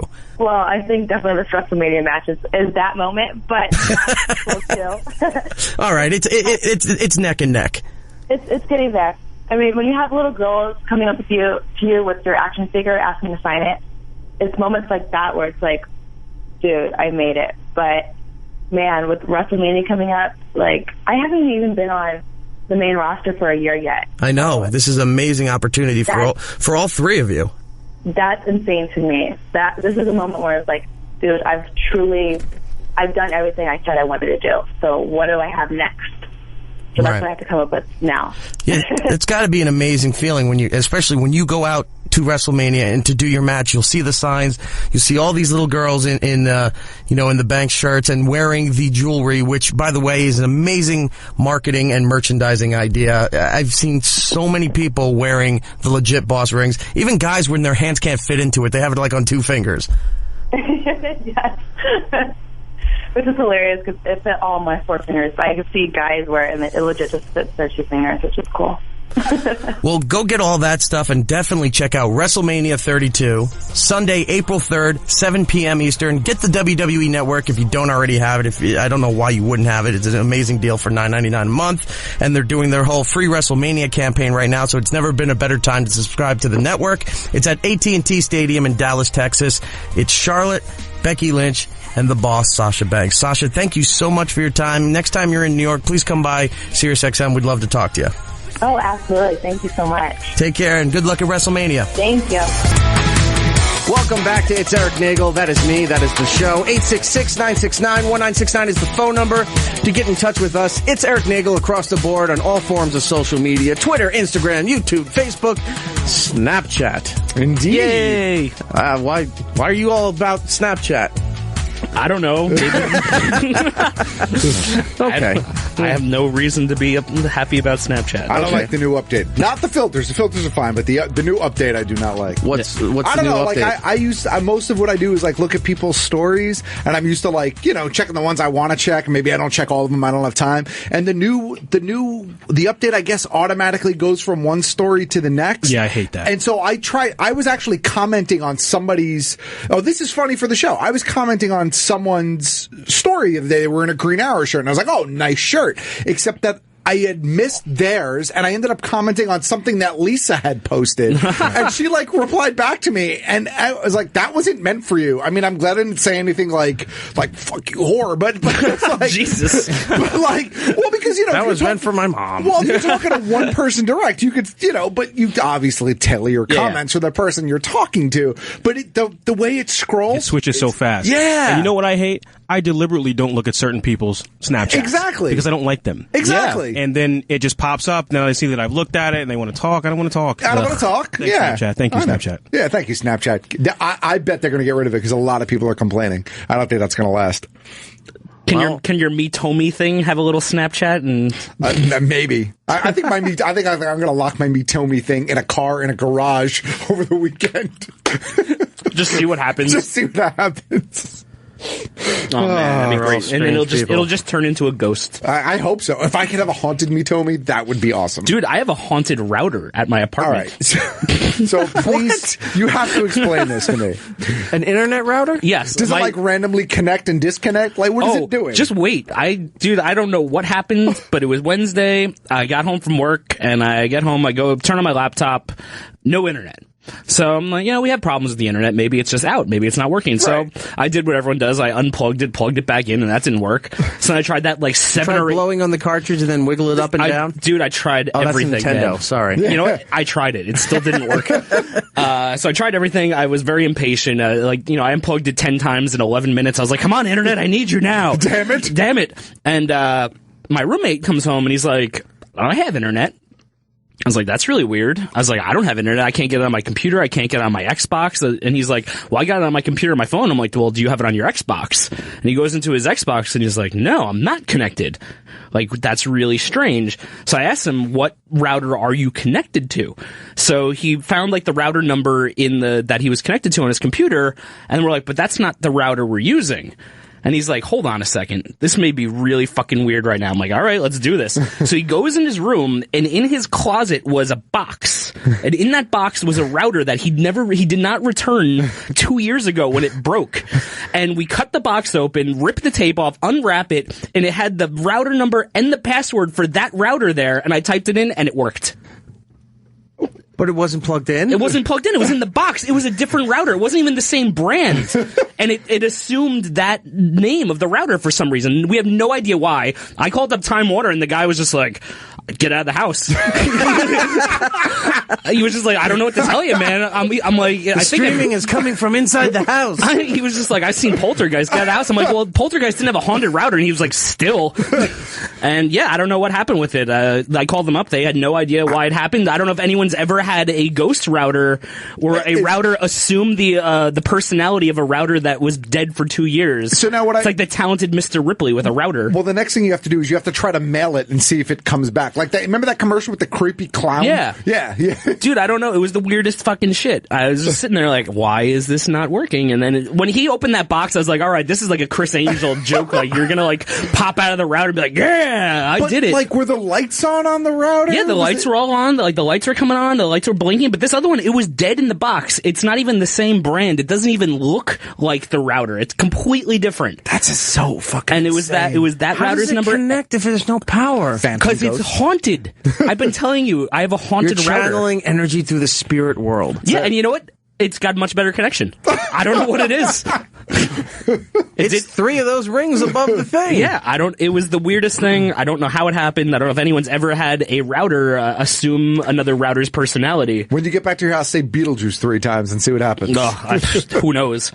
That's so weird. It was so weird. But, Slender but the Man. fact that he went into his closet and took out this box. First of all, I was like, why didn't you mail back that router 2 years ago? This is on you. It's payback. Yeah, I don't know why I did that. I don't know if it was like some sort of weird March All Souls Day and the router was like, I want to live again, and just like channeled itself into that one. Jesus, fucking weird, man. I'm creeped out now, though. Right? I'm not okay. I told with you this. it was like a weird story. I couldn't really type it out in email. I had a one of those Wi-Fi extenders. Okay. Is it next gen or something like Yeah, that? sure. And it would work, and then it would stop working. So I figured, after being on for, a couple of weeks, you probably just have to unplug it, let it recycle, and go back on. But then I started noticing it wouldn't connect to one laptop, but my phone is connected to it, and then the the Apple TV would stream, and Netflix would, but that same laptop wouldn't connect, and then another like it was picking and choosing all my devices, what it would connect to and what it wouldn't. Right. But if I reset the thing and turned it back, now that laptop is working, but guess what? My phone can't read the damn thing. So it was picking and choosing, and I let this go on for years. I don't know why I didn't just buy a new one. Finally got a brand new one by, I think, Linksys. Okay. And it's sort of an extender, but it uses the feed coming from my original router. Okay. My original wireless router. Right. It just boosts it. So I don't have, with the other extender, I'd have the original router, and then you'd have to look for the extender and then connect to the extender. Right. This one just passes it through to this device and amplifies Boosts it, the signal. but it's still on the original thing, and everything works now. I'm like, why didn't I do this 2 years ago? I think what you're experiencing is Rise of the Machines. I think that the router became sentient. And it's trying to, that's it. It's connecting to other dead routers, and it's going to be like a zombie dead router apocalypse. You know what it did? It knew that I was watching those YouTube videos of the scientists like kicking the robots and stuff like that, and it was like, this is what it's going to be like, and then it just started going nuts. That's it. So now we know that when the machines take over, it's your fault. Yeah, it's probably my fault. My haunted router got into the system.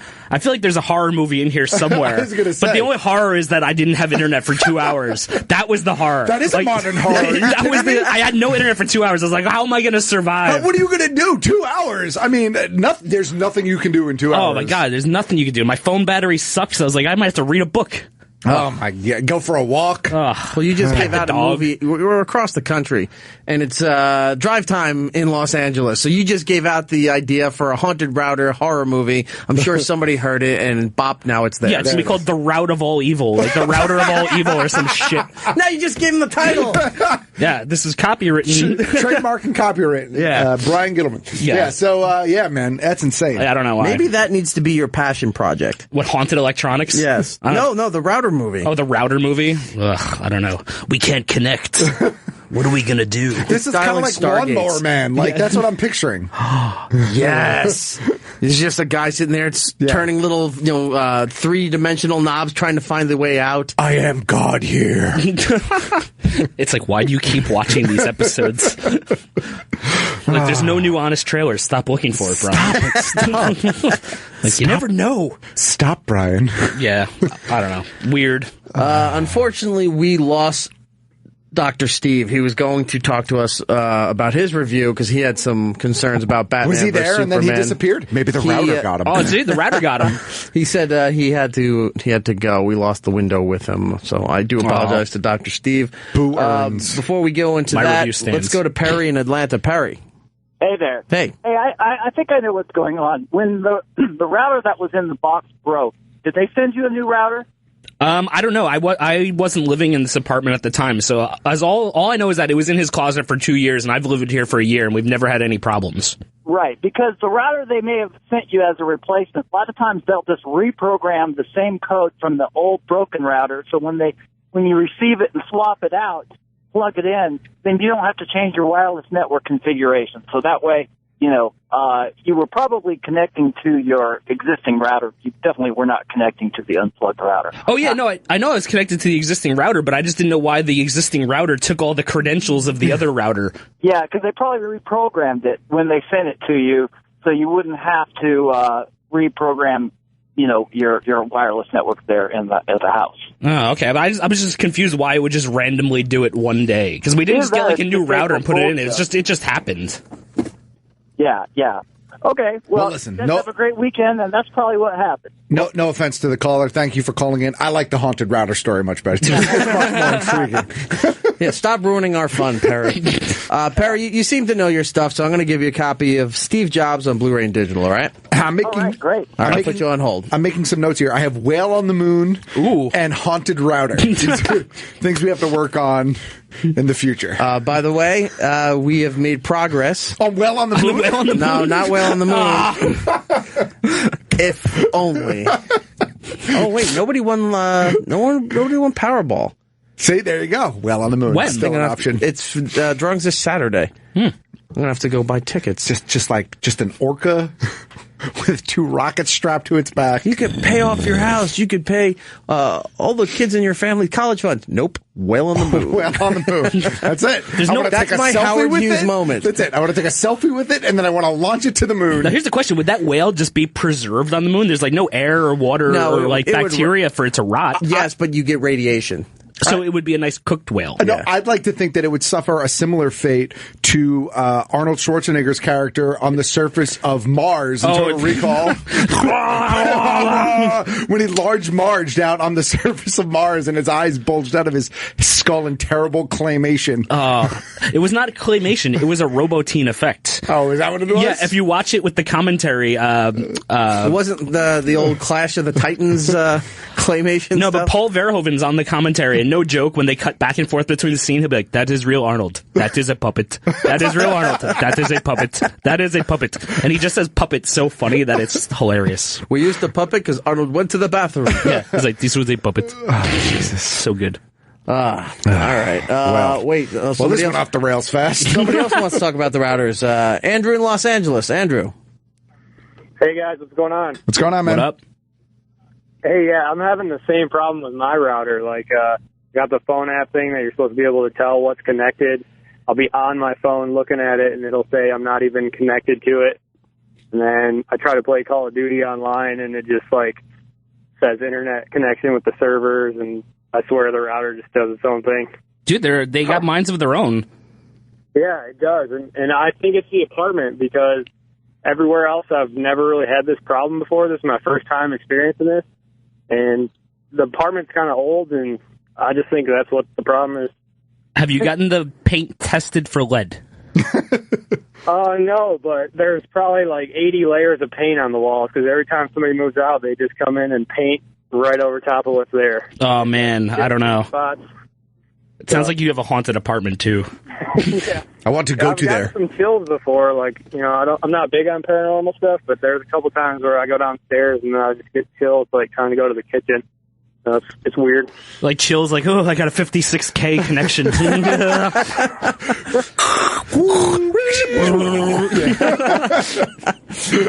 Andrew, I'm gonna put you on hold and give you, since you think everything that you have is haunted, Secret in Their Eyes on Blu-ray and digital. All right. Now you have the sound effect too for your haunted router. It's like the old modems connection. That's just the whole trailer. It's like, remember 1998?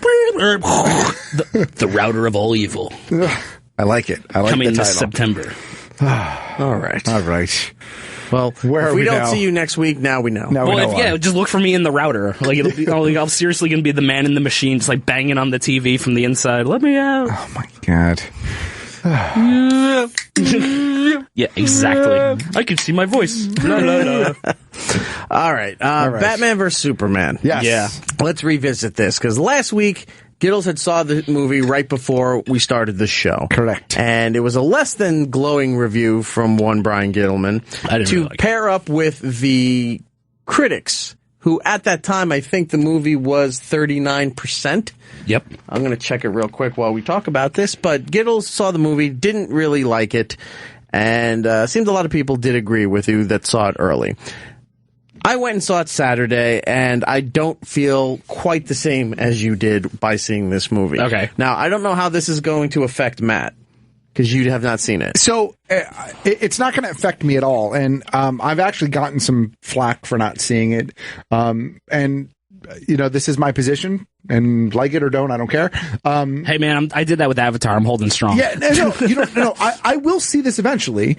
I don't feel an obligation to see it right now. I did not like Man of Steel. I'm assuming that I'm not going to like this one based on what I know about Man of Steel and based on the people who I know have seen it, who have hated it, whose opinions I trust. I don't think I'll hate it. I don't think I'm going to love it. And I just don't feel the obligation to give it my support right now financially. I'll see it eventually, either on Blu-ray when it comes out or Netflix, or who knows, maybe in a couple weeks I'll even go and see it in the theater, if it's still in the theater in a couple weeks. Because if you look at those numbers. But look, I'll see it eventually. Yeah. I know all the spoilers. Nothing can be spoiled for me at this point. I know everything about it. So nothing I've heard is like, no, I really feel like I need to go and see this from no. Well, I think, like I said, like 90% of the spoilers are in all of the trailers. Like, there's not a lot that wasn't spoiled by the trailer itself. Well, the very end was not in any of the trailers. Well, no, the very end wasn't, but I mean... Are we assuming we could talk about spoilers at this point, right? Yep, it's all So it's Superman's all good. death is not in any of the trailers. Wait a minute. Spoilers. Oh. If you don't want to listen to this, please switch the dial to one of the many fine programs that SiriusXM provides. In case you've been living under a pop culture rock for about 20 years, Doomsday kills Superman. That's not new. Yeah. I mean, look, other than that, I saw the Flash sequence. Now, I will say one thing. Say it. Is the Flash Hispanic? Ezra Miller is not Hispanic, no. And neither is Barry Allen. The character that is the Flash. Right. No, neither of those. Because when you were watching the surveillance footage, it just looked like some Spanish guy who was just all of a sudden the Flash. I was like, oh, okay, that's what we're doing now. I thought it was like a teenage Kylo Ren with a little mustache. So here's the thing. So he gets a lot of parts. With that little Flash bit there, where he's like, Lois is the key, and you were right all along, and all that kind of shit. There's a pretty popular game that came out, and then there was a comic Kill book. Lois? Nope. Oh. And then there was a comic book that came out also. It was called Injustice: Gods Among Us. And pretty much the crux of the story is Joker gets bored with Batman because Batman refuses to kill him and refuses to escalate it further. So he decides he's going to go after Superman. He kills Lois Lane. Superman goes batshit crazy and pretty much is like the Superman from the Nightmare sequence in the film. Yeah. Like he kind of like tries to control the world. With like this whole Superman army behind him. Yeah, and he stuff. he like kills Green Arrow and like he's just like he kills like he's fucking nuts. Yeah. That's a great story. It's a great Elseworlds story. It's a great like alternate universe story. It's not a great main DC universe story. It was just like if they're doing Injustice in this universe, but they're making it the main universe, I'm still not okay with it for the same reasons I haven't been okay with it week after week. I'm just going to leave it at that. Now you guys go because you have seen it. Nope, I'm done. You ruined it. Sorry. Oh, jeez. Sorry. No. All right. So I'm in agreement here with Giddles and probably the rest of the world. Movie was too long. Way too long. Way too long. There was a lot of great stuff in it. There was some bad stuff in it. But take that out of the equation there. The movie was way too long. That's what I said. There was the other complaint too, multiple endings in the last half hour or so that they could easily have ended this movie. Some of the story could have been the second movie. I know, but they were setting up Justice League. So this whole thing was to get everybody into Batman vs. Superman, and we got to push Justice League. That was pretty much the whole end game of the movie. Well, that's what it felt like to me. It felt like this was just a big whole setup of this is what's going to happen with the next couple of movies, but we're just going to show it to you all now so you get ready for it. Right. I don't know how I feel about that. Yeah. The vagueness of this. Now, there was an article that came out this week that said if you didn't like the Batman Superman movie, it's because the DC stuff was too highbrow for the Marvel fans. Before we discuss that review any further, that was a New York Post article, and that guy's that guy's a complete troll. Did you see any of his other articles? I think I shared some of them. Like Goodfellas, like women can't understand Goodfellas was one of his other articles. Like the guy's a troll, but yes, that was his article. That it was too intelligent for Marvel fans. Whatever. Well, that's a problem I have with lots of things where people don't like it and someone else does. They just say it's too smart for you, and it's like that's not an answer. Like that does. And it's not a valid answer either. Yeah. I mean, first of all, I still argue that you can't compare this to a Marvel movie. It has to stand on its own merits. And you can't say that you like this because you didn't like that or vice versa. It has to stand on its own merits. And if you liked it, that's great. Like, I'm happy that you liked it. But if you didn't like it, that's great too. Like, you have a reason for not liking it. As long as it's not, it was stupid, and you can't like quantify stupid, then that's fine. Like, you just didn't like it. Well, that's like my whole beef is that like the critics can be correct in that it's not a good movie, and you can be correct that you enjoyed it. Like, they're not mutually exclusive. Correct. Like, they can both be true statements. Absolutely. And that's my big problem with it. You know, lots of people are coming down on the critics, but a lot of the reviews where they're coming down on the critics, it's the same thing. They're comparing it to the Marvel Cinematic Universe. They'll say it's like, oh, well, it's not one of those kids movies like those Marvel movies, and you know, this has got darker themes. I'm like, where? Like, it was just all dark. I didn't see like what themes am I looking for in this. And again, like, Batman can be a dark movie and could be a dark universe. Even Suicide Squad, by the way, which I'm still excited for, but we'll get to that in a second. That should be dark. I just still don't think that Superman needs to be dark. No, but even like, you know, the Batman Begins trilogy was dark, but it was still good. Like, exactly. It was dark, but it was still good. It had moments of levity where like the comedy worked. Well, that third one was a piece of garbage. The third but one. the first two were pretty awesome. Yeah, but I mean, like, the jokes hit. Like, when you were supposed to laugh, you laughed. Like, Batman vs. Superman, it was like, oh, I think that was supposed to be a joke to lighten the situation, but it really wasn't. But I'm not sure. Yeah. I feel you. On Twitter here, the OX Nicholson wrote, we're missing the whole point of the movie here. It's to set up for a Crypto the Superdog movie. Oh, well, if that's the case, then I'm on board. We were barking up the wrong tree. Puns. Hey-o. The darkness. I'll continue with darkness. I didn't give a shit that Batman and Superman killed people. I really didn't. Oh, yeah. In fact, I enjoyed it because there's really no love that way. Plague game. There's no way. I've tried so many times. I can't enjoy Superman. I just can't. I don't like Superman. Absolutely, I agree with that. I can't. He's too clean cut. He's too perfect, and it really made me think later on too. This is a weird time, but the Supergirl Flash crossover, right? Mm-hmm. Did you see it? I did. I actually enjoyed it. So you saw the part where they were talking at the end where they were racing each other, right? And they needed her to help him travel through this vortex to get back to his world. She has the Superman, Supergirl characters have the powers of everybody. What's the point? You know, if to have him there, have Superman there when he can have the power, he can swim underwater, he can breathe and do everything like Aquaman, he can run faster than the Flash, he's stronger than everybody else. You can't have one character that's everything because there's no flaws other than he's, you know, like a bit, you know, mentally, I don't want to say emo, but you know, he's a crybaby. Who's Superman? Superman. He's a Boy Scout. Right? Well, the problem with Superman is like the only thing that can kill him is the one thing that's not on Earth. But you know what though? But that's like. That's just kind of the semantics at that point. But like, historically speaking, Superman has been defeated plenty of times by other characters. Like, Batman has defeated him. Doomsday has defeated him. Like, other characters have given Superman a run for his money. You know, so he's not...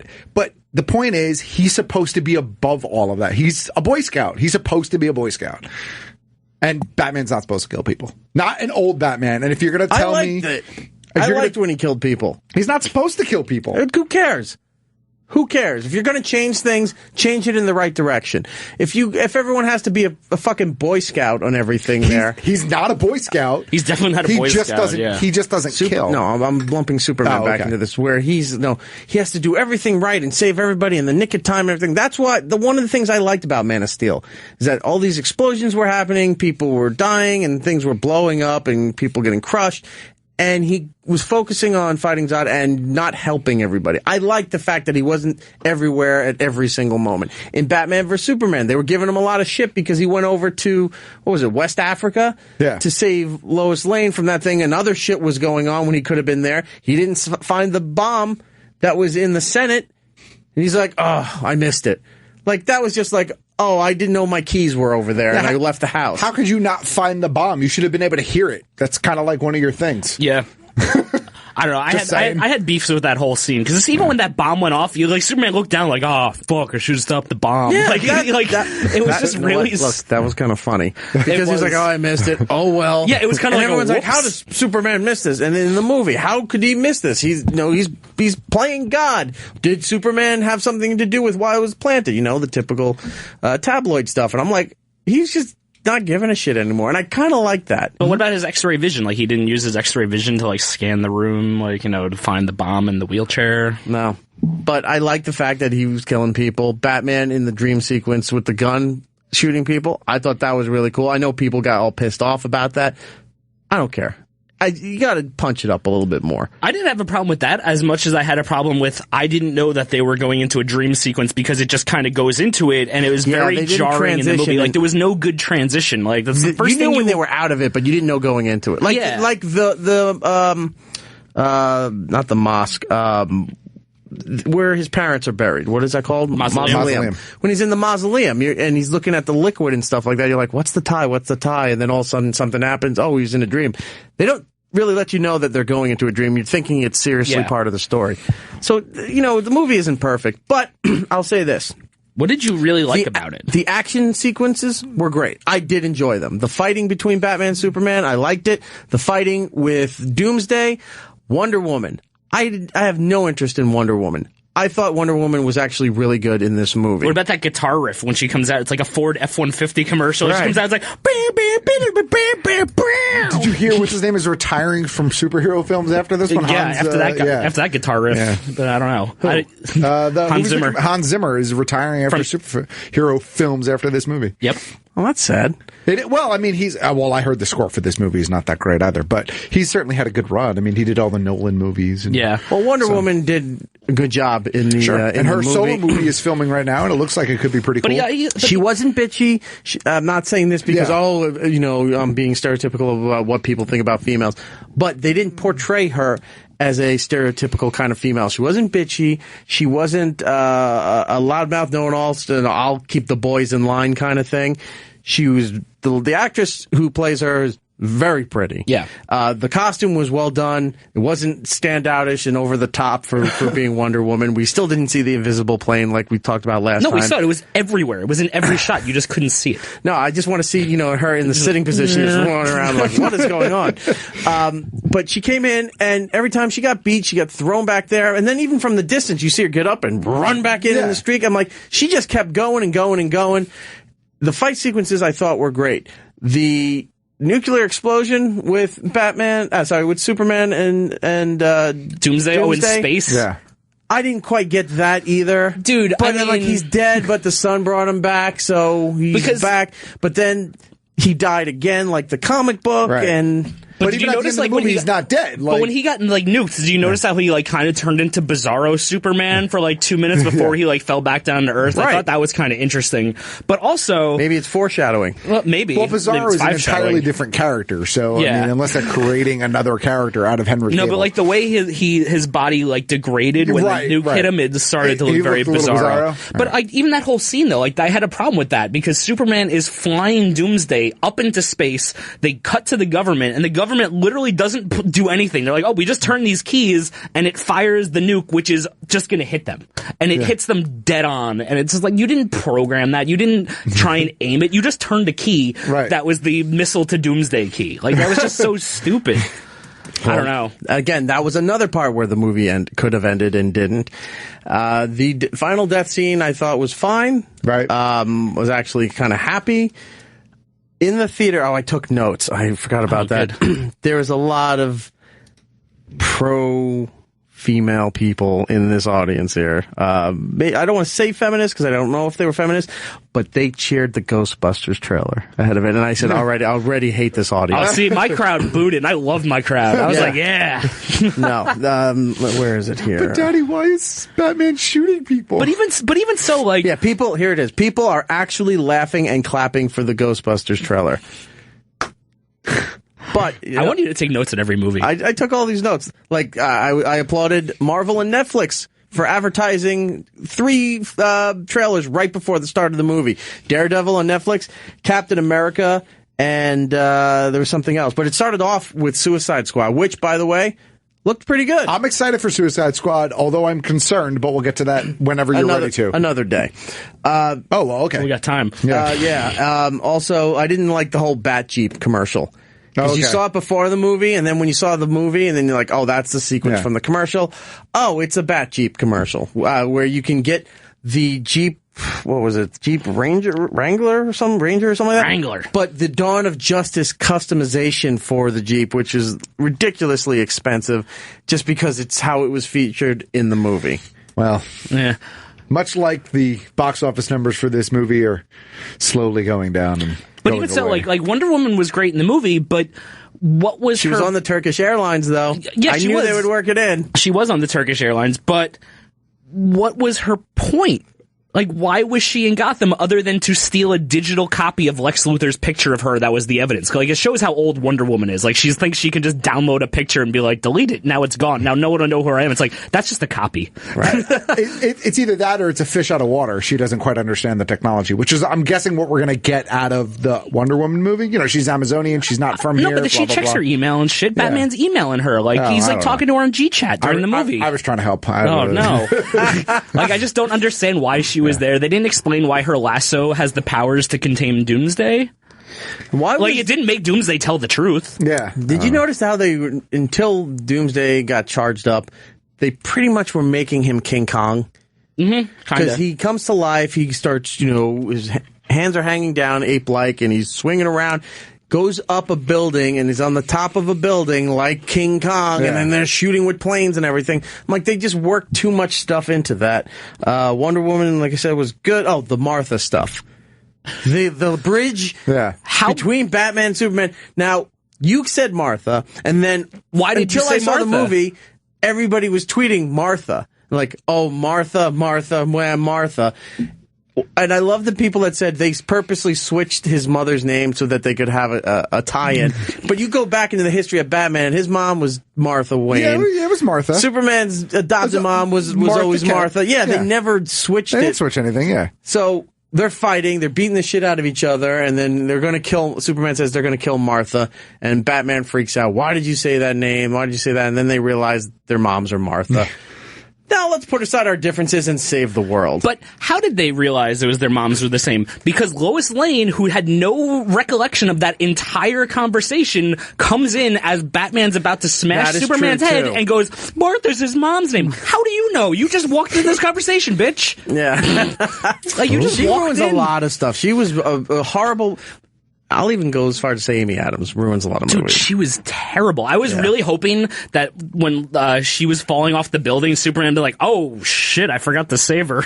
No, wink, wink. He gave up, that was the whole thing about West Africa. He flew out there to save her, and the government's like, you're going old namby-pamby flying out there and on a joyride to save her, and you knew all this stuff, but meanwhile all this other shit's going on, you did nothing about it. But, like, what kind of dirt does Lois Lane have on people? Like, while Doomsday is attacking the city, she can go to, what's his name, Percy, like the head of the newspaper, and be like, I need a helicopter to get me to the top of that building over there where that monster's destroying things. He's like, no, you can't. She's like, but I need one. He's like, okay. Right. Like, what kind of dirt, what kind of sex Clark tape does she have on him? trying to say, we need to investigate the Bat of Gotham. Well, she's a reporter. And Lawrence Fishburne is just giving him shit. and I love throughout the movie, where the hell's Clark Kent? Is he coming back? I haven't seen him all. Like, they just kept cutting into those shots like, oh, Clark's not back yet. Guess what? He's not coming back anymore because you buried him. Not only that, like, what does it take for people to evacuate buildings? Like, they have the whole intro when Superman is, flying through the building with Zod. All right, everybody, let's get out of here. And everyone's like, okay, I'm picking up my desk. Let me grab my bag. I'm going home today because the power's out. But Bruce Wayne calls, the head of his company, who's in, Wayne Financial in the middle of Gotham, or Metropolis, rather. He's like, everyone needs to get out of the building. He's like, oh, shit, you're right. We all need to get out of the building. Like, there's a spaceship blowing up the city right now. You should probably know to do that without Bruce Wayne telling you to do it. I don't know. And the same thing with no one ever leaves. They just sit in the top floor of their building watching these monsters break everything. Chilling, hoping they get Jesse killed. Eisenberg was really annoying. He was awful. And I understand they were, I guess they were trying to make him a bit millennial, a younger, internet billionaire kind of vibe. You know what it is? He's playing his Facebook character. But with longer hair. He's playing that kind of guy. He's like, oh, Clark Kent meets Bruce Wayne. Oh, this guy's got a firm grip. Don't start a fight with that guy. It's like he's throwing these corny one-liners in there like he's so suave and sophisticated and funny. He was just really there to move parts of the story along without really being the evilness that is Lex Luthor. Without even being part of the story, Right. other than making Doomsday. Then at the end, he's just saying he's coming. Yeah. Now, I don't know where watching porn. Where this story is, but Matt, what's coming? Who's coming? He said, because when they did the nuclear explosion out in space, and it's like, oh, the bells have already been rung, everybody knows he's coming. You know who's coming? Darkseid. That's who's coming? Yeah, there were parademons in the nightmare sequence. What are the uncut There was the Omega scenes? symbol, like, burned the into, Omega like, symbol burned into the ground. See, I don't know that character. What is Darkseid? He's like the kind of ultimate like villain, kind he's of. kind of like the Thanos. Yeah. Or of the DC universe, or people would say, he might have been first, so Thanos might be the dark side of the whatever. But anyway, he's the Thanos type character. He's the big bad. He's the biggest bad. Did you see that deleted scene that they posted? Yeah, with what is Steppenwolf? I think Lowrider? I thought it was Thin Groot. I was just like, wait, no, when they're in the ship when Wild. Born to be Wild. Steppenwolf does Born to be Wild. Born to from the hip hop expert. Steppenwolf is the name of the character, and he's like one of the minions or one of the like heralds of Darkseid. Because they show him instructing Lex Luthor about the mother boxes and stuff like that, and then like the police arrest him. But I don't know why the police wouldn't just go in there and be like, "Oh, this is the guy who unleashed the monster and blew up the state capitol. Maybe we should just shoot him on the spot because he's talking to a demon." And the mother boxes is what creates Cyborg, by the way. I think it has something which to do they with show the that in the creation movie. of That was Cyborg, actually kind of cool scene when they show Cyborg being like, like in pain. What Steppenwolf should have did was teach Zack Snyder how to direct a fucking movie. See? That's what I'm talking about. You guys are so saucy. Ugh. They just did a big bro high five. Look at this. Look at all the beards on this side of the table. There's a lot of hair going on here. Yeah, there is. Hi, Emilio. Hi, Ron. Did you see it? Yes. I was very angry by it. Okay, good. I was very angry by it. I thought the fight sequences were great. Amazing. I thought, you know what? Everything Batman had as far as his weaponry, the suits, the Batmobile, the Bat helicopter. That was awesome. I thought they were great. I wanted like another 20 minutes of just Alfred doing shit because Alfred was barely in the movie. Jeremy Irons played Alfred and he in was this great. movie. And every time he was in it, he was awesome. See, but the problem is, I went into it thinking, okay, this is going to be a vehicle for both Superman and Batman. No, it turns out that nobody likes Superman. So let's just make it a vehicle for Batman, and let's just put all these little Joker homages in, and this real dark and brooding, different Batman that was played from Affleck than the different from Bale. Yeah. So I thought on that aspect, Ben Affleck destroyed Christian Bale. I thought Ben Affleck was Batman. great. Everybody said that Affleck was probably the best part of the movie. Best part of the whole movie. Yeah. Hands down. Yeah, but I've changed my tune on Ben Affleck being Batman. I was like everybody else. I'm like, he's going to be ridiculous. As soon as they cast him, I was like, he's going to be a really good Batman. I was pretty confident that he was going to be good from the beginning. I just didn't like, Mark Zuckerberg Jr. playing Lex Luthor. Yeah, that's what we said. And what are we doing now? Well, are we making him a big bad scientist? Is he a tycoon like he was in the 80s? Or is he now somebody that works in Silicon Valley and plays hacky sack? Well, you had to he was playing modernize him. basketball. Did you see him sink that 3-pointer? But that's what I'm saying. Like you take a character. Okay, I understand he has to change and become modern with the times, but it's still Lex Luthor. You want this not. I'm not saying a physically imposing person, but somebody who has utter brilliance that should have teamed with somebody. That has these otherworldly powers, right? And been like, okay. Even if they don't mention him, the like Darkseid, but like let's make him like the tool, the sheep make him the Loki. Yes, kinda, yeah. Just copy the business mantra of Marvel. Let's just copy it from there. Can I point out one other thing that bothered me with this movie? And I thought about it during the movie, forgot about it, and just remembered it now. See, this is what happens. You start thinking about it. Gotham and Metropolis are too fucking close to each other. When she's in the news, when she's at the Daily Planet, and the helicopter scene, it's from here to Union there's the City. sign. It's crossing the Hudson. That's what I said. Manhattan is Gotham, and Newark is Metropolis. Yeah. That's just a reference for the East Coast people here. Pick two cities, St. Paul, and then as whatever. opposed to like Chicago and New York, which is probably much Metropolis more is supposed to be in Kansas, and Gotham is obviously New York. But they're right across the river from each other. I'm like, that That don't make no sense, as Jimmy says. Yeah, I don't. That really confused the hell out of me. I don't know. I didn't get that. And then, like I said, Wayne Financial is in Metropolis and not Gotham. Yeah, there were just so many little weird continuity holes that I just thought they thought, okay, let's just have these two titans fuck shit up and nobody's gonna care. Yeah, that's what they should have just did. They should have just had it be that, just a rock'em sock'em robots, like Celebrity Deathmatch, but with Batman and Superman for 2 hours. Stone Cold Steve Austin calling the shots. There you go. Right. But even like Lex Luthor, it's like Batman shows up at that party, and what was the point of that party? Like Lex Luthor is just going off on this tangent rant about like all this craziness. Well, is it that Luthor knew who both of their identities were? Yeah, I thought he did. Yeah, that's what I mean. So he's trying to bring them together. Yeah, no, but I mean, what was the point of the other people being there? Like, there's all these people for this gala, and he's giving this speech where he's literally going off the rails. What he's talking about, everyone's like, "Oh yeah," just listening and nodding along. And he's just mumbling. I just think nothing. that's why they just wanted to put the two. He just needed a vehicle to get them together. Let's just make it a gala. Yeah. It's just so stupid. Let's go to Ronnie in Middlesex. Ronnie. Or as we like to call it, Gotham. Hello? Ronnie, are you there? Modem got him. Nope, guess not. All right. All right, so let's wind this up here, and then we got to move on. Yeah. Like, how bad of a reporter is Clark Kent that he can't figure out who Batman is? No, he knew.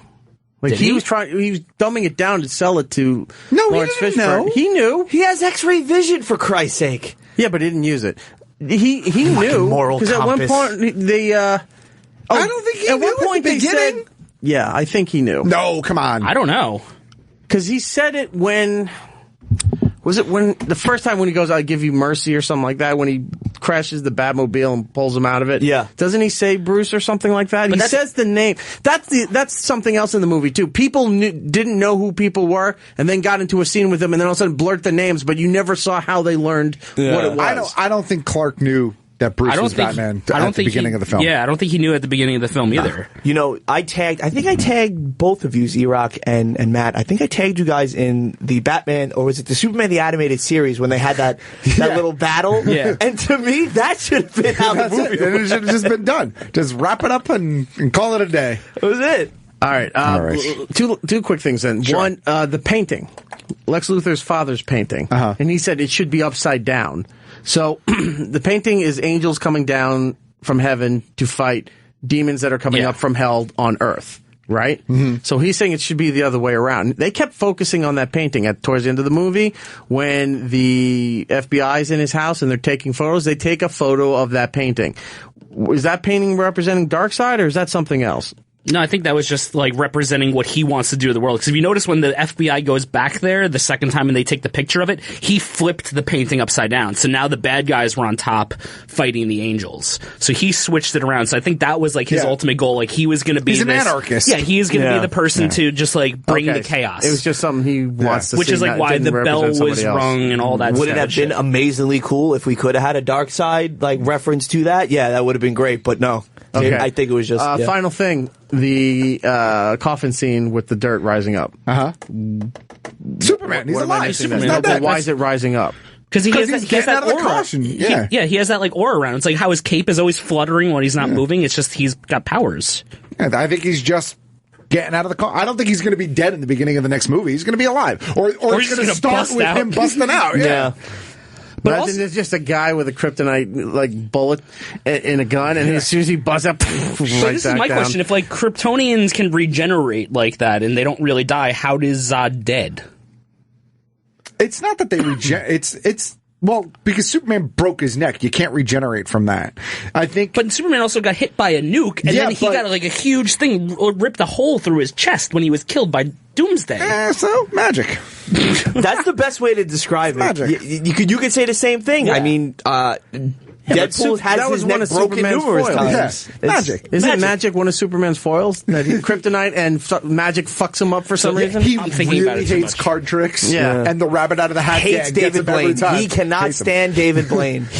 He's always susceptible to the powers of suggestion. Somebody says something and he clucks like a chicken, and meanwhile children are dead as the bus goes flying off the cliff. He punches guys that play 3-card Monty on the side of the street. He hates that shit. Yeah, and if we have to assume that like the Flash coming back in that dream was like actually coming back, Yes. or like was that a dream or him actually? No, coming he's back? actually coming back to warn Bruce about what's going to happen. So then they basically gave away right there that Superman doesn't die. Of course. And could we talk about the Flash for a minute, please? Sure. Could we? How do you not cast the kid from the WB? Here's who's been really playing this role spot on? Did you hear Zack Snyder address that? The character that Barry Allen is playing on, or that Grant Gustin is playing on the CW, was too light and too happy for Zack Snyder's dour, emo shitstorm universe. So they got somebody from East LA to play the new Flash. But here's my take on that. I'm running fast, I say. Here's my I take missed on that that. Sunny Day concert. I'm glad that they're not merging those universes. Keep my CW universe pure and happy. Well, and they get good. it right, though, but they get it right. Of course they do. I don't need this cinematic universe. I got the TV universe. Exactly. I don't need it. Speaking of the TV universe, Dave in Jersey. Dave. E-Rock, how you doing? Doing all right, my friend. Hey, how was the Sky and Dawn thing this morning? We already addressed that. It was good. All right, well, did you see that they're spending millions of dollars to reshoot the Suicide Squad movie to add more comedy due to the Deadpool Yes. explosion? That's ridiculous. They're lightening the mood. Now, according to the execs, they're lightening the mood based on the fan reaction to the Bohemian Rhapsody trailer. I thought that was great. That's perfect. I actually think Suicide Squad should not be touched. No. Like that trailer, if that trailer is any indication of what the movie was going to be like as is, it should not be touched. Yeah. That one I'm actually looking forward to. Tens of millions of dollars. They're not even just like updating a few jokes here. They're like reshooting entire. Yeah, it's significant. It's significant. Yeah. But all right, that's been punched out. Have a good one, guys. Thank you. So they're really this nervous about this, their whole infrastructure of how they set up their movies. Sounds like they're it. very nervous. Well, again, we talked about this a couple times on the show, but the box office numbers, and I said it a couple times already, and we haven't seen this weekend, but they have been significantly dropping every day. Yeah. Like between Friday and Sunday opening weekend, it was down something like 50%. And then every day it's like 30%, 40%. I think yesterday's drop wasn't huge. So this weekend's crucial. If this weekend sees drops like it's been seeing all week, this movie hasn't made a profit yet. No. After a week, it made a lot of like record numbers, but not a profit. But has not turned a profit yet because between the production budget and the marketing budget, it has not turned a profit yet. What's the final dollar amount that they have to break in order to start making money? The production budget of the movie was something like $250 million. Right. But they're saying with the marketing and overseas numbers, I heard that they have to make close to $800 million to break even, and they're at $500 now. Holy shit. Yeah. That's a lot of money. Yeah. So I don't know how accurate that is, but do you think they need that much marketing, though? Yeah. I mean, because I think, you dude, think about it helps. This movie is the cornerstone of the future of sets their up, it sets up everything for them. Let's go back a little bit. Literally, they forced everything into it. And there was no advertising for it, period. Did you find that a little weird? That maybe up until 2 or 3 weeks ago, there was not a peep? No, but meanwhile, there was a bunch of trailers. During the Oscars, they had the Turkish Airlines things, which drove me nuts. Yeah. Yeah, but didn't you find it weird that they weren't going like above and beyond?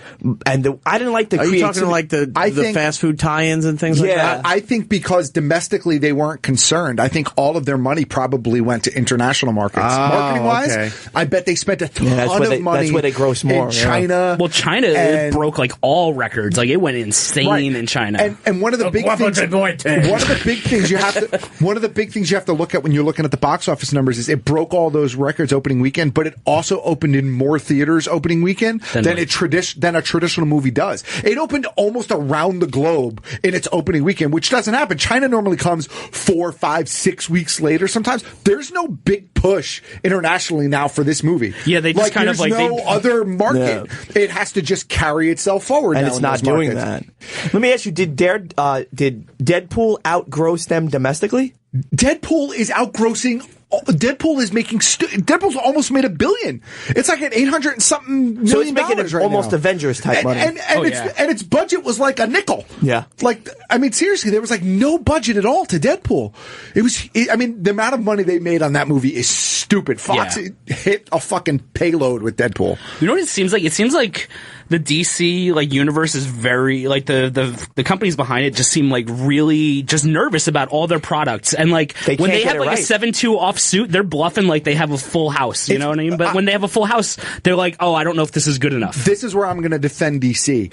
It's not DC. I think if DC was in charge, we'd have a very different universe. Who do you think it's Warner Brothers. Oh yeah, well, Warner Brothers is the parent company, but Warner Brothers is directing the cinematic universe. It's not like Marvel movies, which do you know what I mean? Like there is no DC movies. It's all Warner Brothers.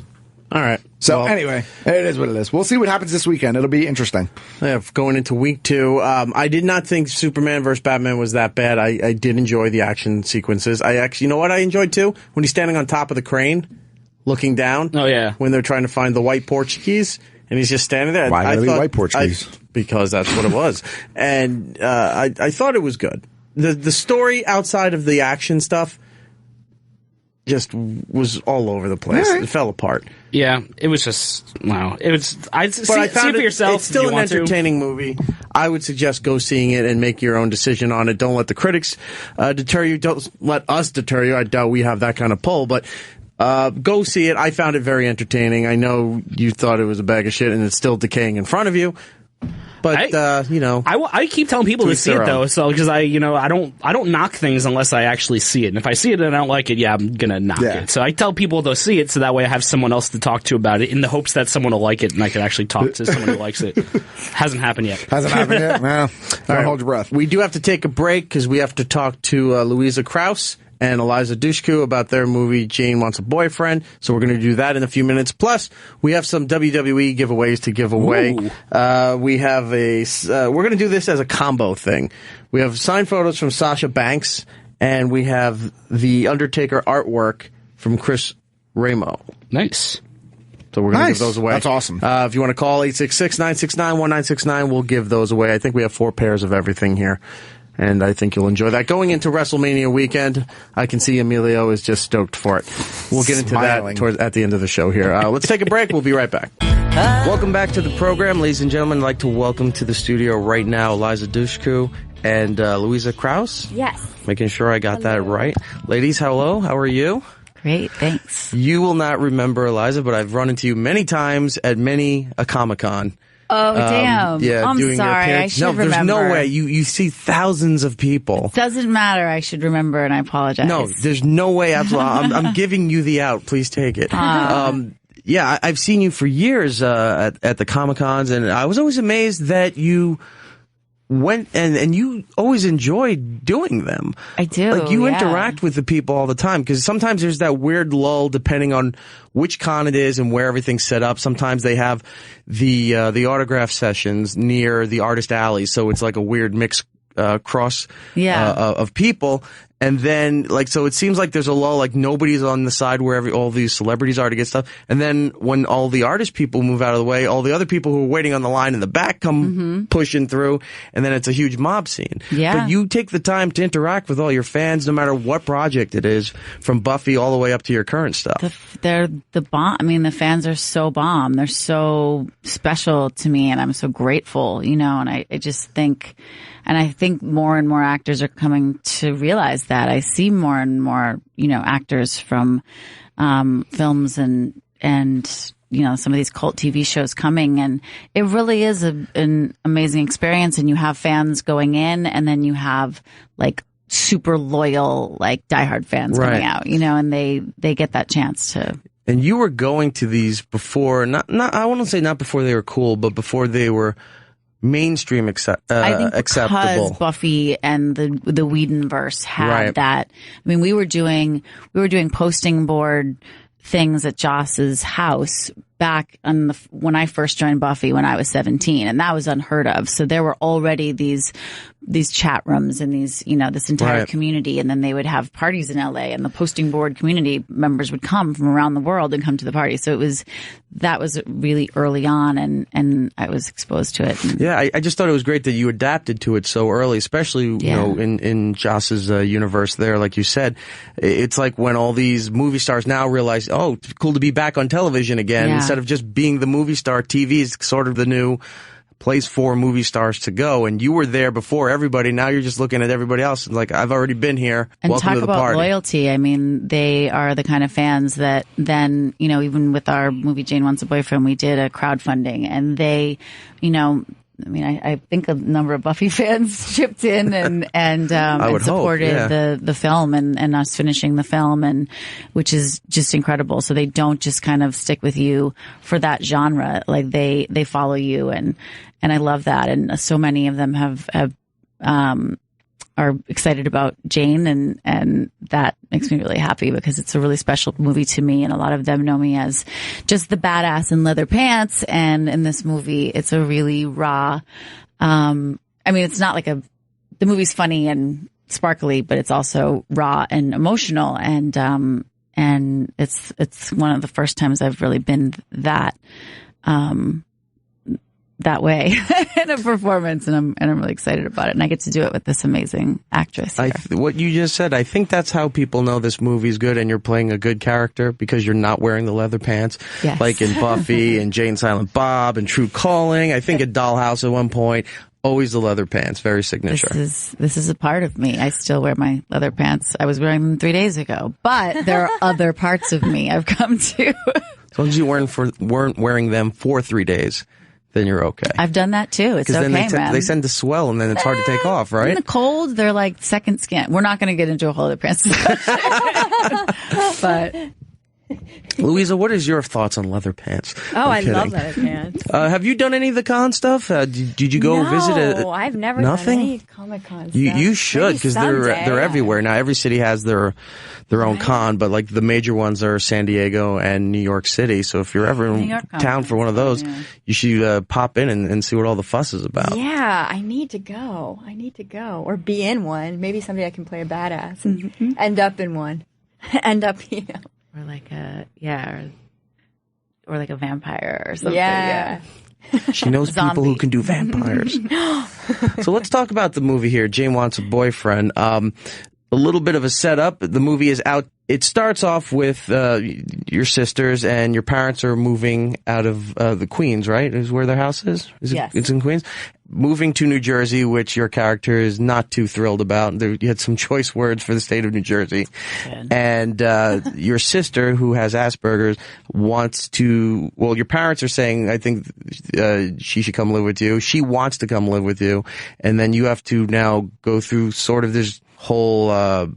journey, I'll say, of you want her to live with you, you just don't know if you can make it work, and it explores the relationship of her wanting to be more adult, wanting a boyfriend, wanting to pretty much just be like everybody else. Mm-hmm. So it's difficult for you all these years taking care of her, and it's difficult for her to try to become a normal person, have people accepting that. Mm-hmm. The Asperger's aspect of the movie here, I have to ask, how much detail was paid to developing the character and making sure you got it just right? Because the slightest little thing can set all these groups off, and parents of children who are autistic and have Asperger's, things like that.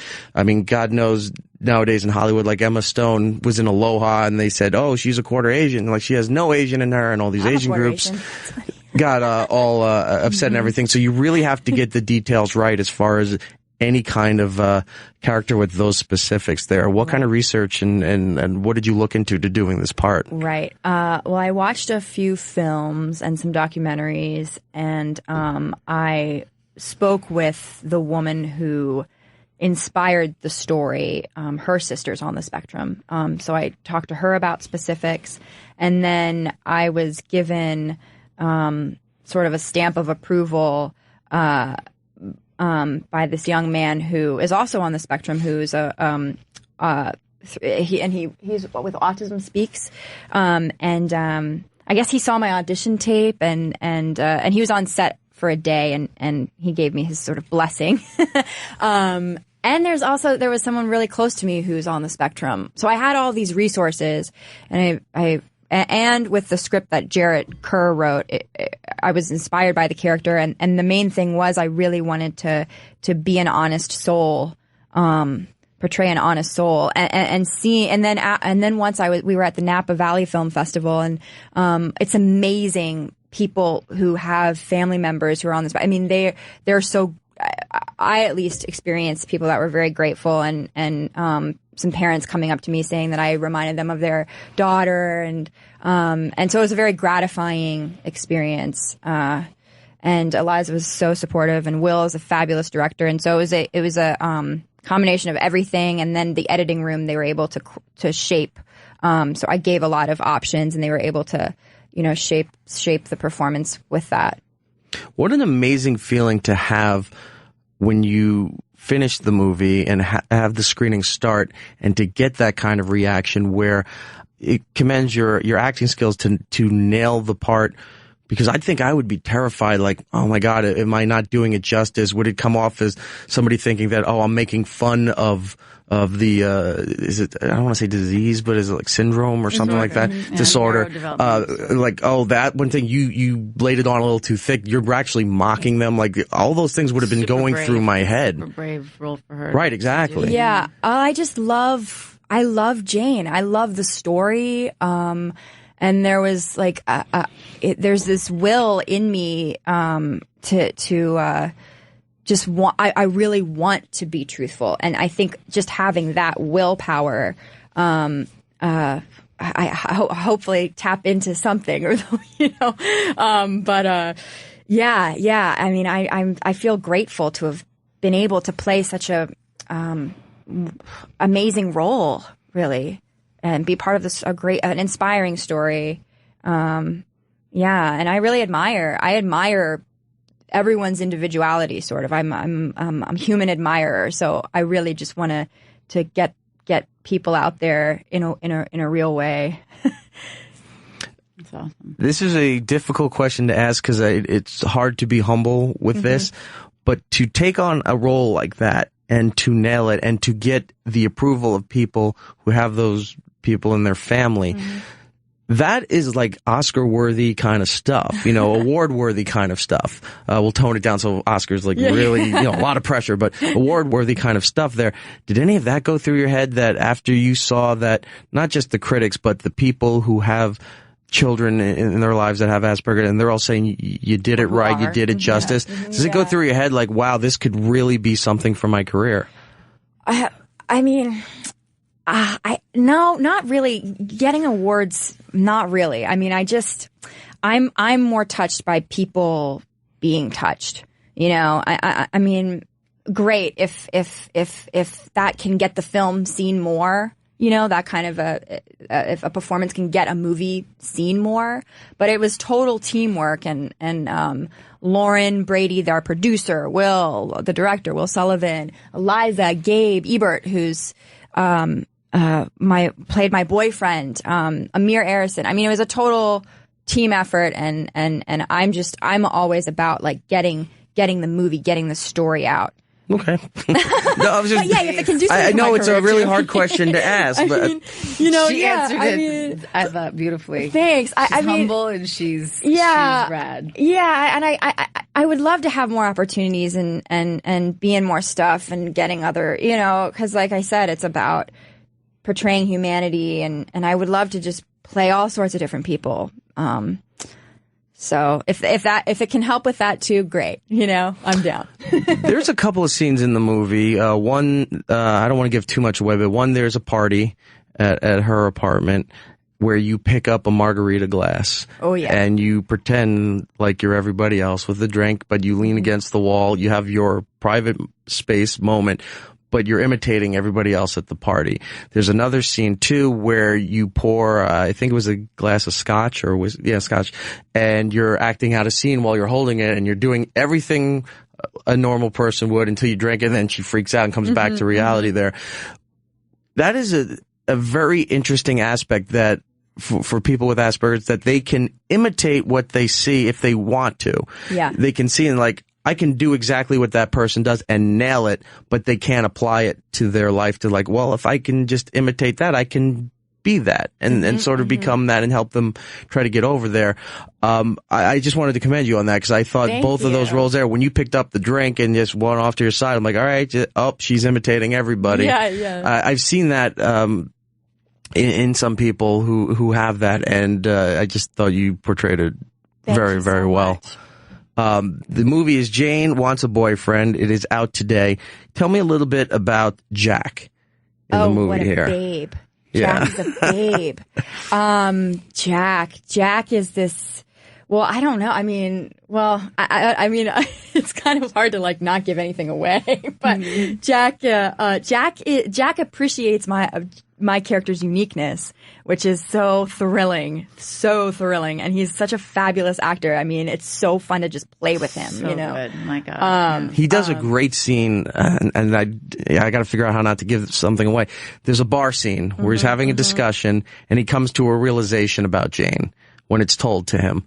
Because you think he knows the whole time, and he doesn't care, because he's just looking to be sort of a scumbaggy kind of guy. And then does a complete revelation. You're like, wow, this guy really was not exactly where they were building him up to be, and he's the complete opposite. Right. Yeah, his character, I think they both sort of help each other, Jane and Jack and Jane. Oh, Jarrett Kerr with your writing. Yeah, I mean, how fun. It was pure fun. Also, actually, ridiculously nerve-wracking, too, to be in the headspace that my character was and have see the relationship sort of develop between those two. But I really do think that they ultimately end up helping each other. Which is so beautiful. It's a great movie. You should definitely go out and see it. Jane Wants a Boyfriend, out in theaters right now. I only have a few more minutes with you. I wanted to talk about two other projects with both of you, if we could. One is that you're in Billions. Yeah. Friends of mine are in Billions. Cool. Comedian Dan Soder, Catherine Callahan, she's in there, and Brian Koppelman, the guy who created and everything, his sister works here. She does a show here, Jenny Hutt. And Brian came on the show for Billions and everything. It's a small world. Like, everybody from that show, one way or another, I'm finding like, a girl I went to high school with is playing a sergeant in this week's episode that makes a big arrest. And then, of course, Melina Ackerman and all that stuff. So Billions is an amazing show that everyone didn't really know what this was about. And then all of a sudden it hit after that first episode, and boom, they lit season 2 right away. Yep. Are you part of season 2? I don't know. I hope so. I play Melina Ackerman's sister. So I'm the sister-in-law. Lou, right? Yeah, I'm Lou. Yeah. I'm Chef Lou, except for I don't talk like that.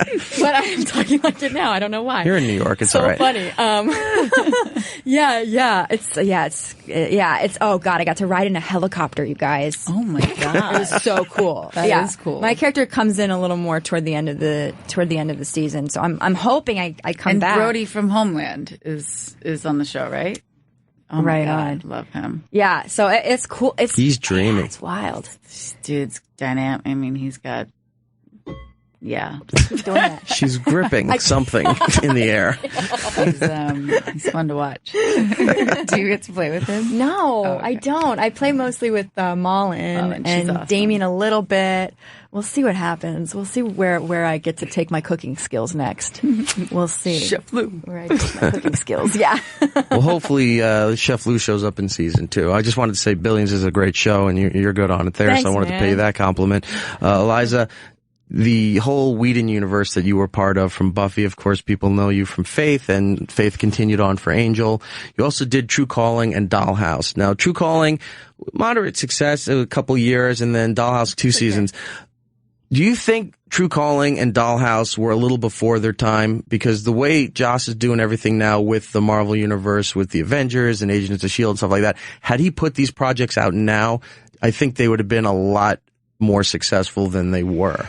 I think they were just kind of put out. They were great stories, but I think they were just put out where people were like, I don't know what to make of this. Well, they were two very different stories. One was definitely one was definitely a Joss Whedon show, and the other was not. True Calling was not. Dollhouse, I think, perhaps it was a little before its time, but it was also on network television. We were with Fox. I don't think we were at the right network for the show. If that was an FX show, maybe like AMC. It would have been much. I think another home may have served it better. But I mean, also, it was the time slot they gave us was not ideal. But when it came down to it, we were the number one DVR show, and it was like a year before they were able to start counting DVR as a reason to keep a show alive. So we were a little in a sucky spot, but we did get 2 strong seasons, and we were really psyched about that. Would you go back into that again if he had another project for you? Go back into what? To the Whedon Joss? universe. Yeah. He's one of the most talented people I've worked with. I love him. He's given me amazing opportunities. I would pretty much follow the guy anywhere for sure. What about the superhero stuff? Since he's doing that now, if they said, "Hey, we got a part for you in maybe the next Avengers or Agents of S.H.I.E.L.D." I'd have to check my schedule and get back to them. But you never know.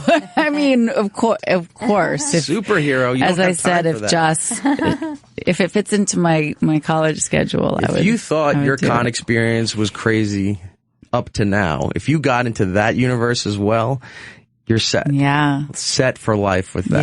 Yeah. The character I have coming up in Banshee is a little Faith-esque, and people are excited about this that. This is the last season for Banshee, right? It is, yes. And you're Agent Veronica? Agent Veronica Dawson. Violent Crimes, yeah. We had the people from Banshee in for Comic-Con last year. They're awesome. Yeah, I was with them. It's amazing, that show. People either don't know it or are extremely dedicated to it. Yeah.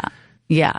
I went to a prison in Boston recently to visit a friend, and it kind of blew my mind. Like every corrections officer in the place was like, "Oh my God, you're on Banshee." And I was a little frightened that they were all such big fans of the show, because it's like so violent and crazy. But yeah, they have diehard fans for sure. Final thing, I'll leave you, and also, of course, the plug. Jane Wants a Boyfriend in theaters. Go and see it.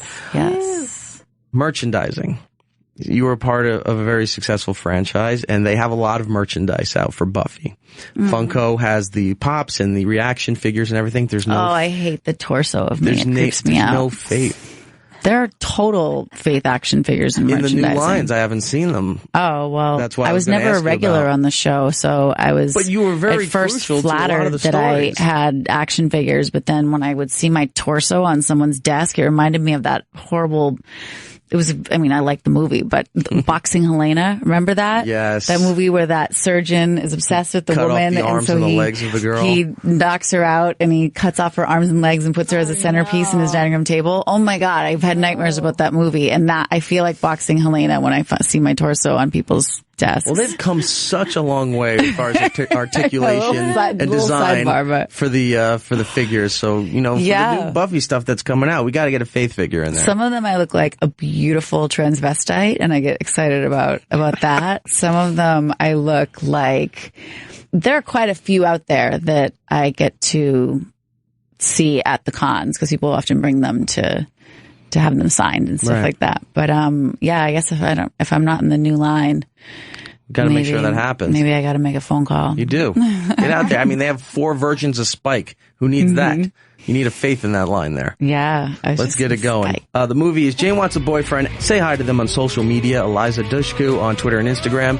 And it's Lou and Kraus on Twitter and Instagram, right? Go out and see this movie. Ooh, they're doing the bomb celebration. We fist bumping. Ladies, thank you so much for coming on the show. When you have other projects, which I'm sure you'll have many, when you come back to New York, please stop by. We'd love to talk to you again. You know it. Of course. Thanks, kid. And welcome back to Erik Nagel. That is me, Matt OG over there, and Gittles right in front of me. What up? Got a few minutes left before we have to end this thing here. Nice. Thank you to Louisa Krause and Eliza Dushku. Go out and see Jane Wants a Boyfriend. And, of course, earlier in the show, Sasha Banks, the boss. Yup. WrestleMania is this Sunday, 7 p.m. Get the WWE Network. It's a free trial for it, so why spend $70 doing pay-per-view when you can just sign up and see all the cool things that the WWE Network has to offer. Exactly. A couple of things before we go. I see that Matt's birthday present finally arrived. Yes, it did indeed. What'd you get? It did indeed. It was the Loot Crate Firefly cargo box. Ooh. And it is fancy. They actually did a really, really good job with it. It was Loot Crate partnered up with a company called QMX. Okay. Quantum Mechanics. And who has a pretty big Firefly license and Serenity license anyway. But they put out some really good stuff in this crate. I mean, it easily came with like 3 times probably the value of the crate. I was really impressed. There was a statue, it was a statue of Kaylee, and there was a minifigure, there was like a plush bear, and then there were like prints of the schematics of the ship, and what was the best part of it? I don't know. I really like the prints, but the statue surprise and wonder of what's in it. Actually, believe it or not, the plush was really cute. I don't know. It really was like, you know how sometimes when you get subscription boxes, you know, you get like one or two things and you're like super excited, but sometimes, you know, and Loot Crate normally does a pretty good job of giving you a little bit of everything that you like. Well, they followed through on this one. Definitely awesome. Everything in the box was awesome. So that's great. So elevated above some of the other subscription boxes for sure. So was it like a specific Firefly themed one, or was it like Firefly just happened to be the theme? No, this is they decided to put out a Firefly themed box, and it's like, but it's like a subscription. It's going to be over the course of the year. You're going to get 4 boxes or 6 boxes, all Firefly themed. That's huge. When you think about that show went off the air like 10 years ago, I think at this point, or whatever, 7 years ago. Multiple boxes. Yeah. No, that it still has this kind of staying power. No, I meant the subscription is multiple boxes. I believe so, yeah. Oh, I better go change that. Because I think I only got you the one. That's all right. All right. I'm more than grateful for the one. That's fine.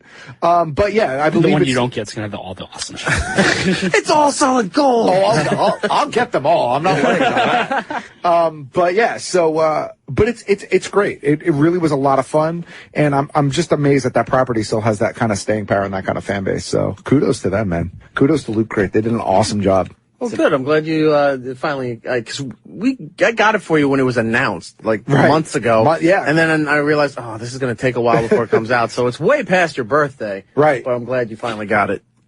Yeah, no, I mean, it was scheduled to come out in April, actually, so it was a little bit earlier than I expected, but definitely worth every penny, so awesome. And thank you. Yeah, no problem. That's just like the Star Wars exclusive box that they put out. Correct. Right. That's, right, that one is Funko.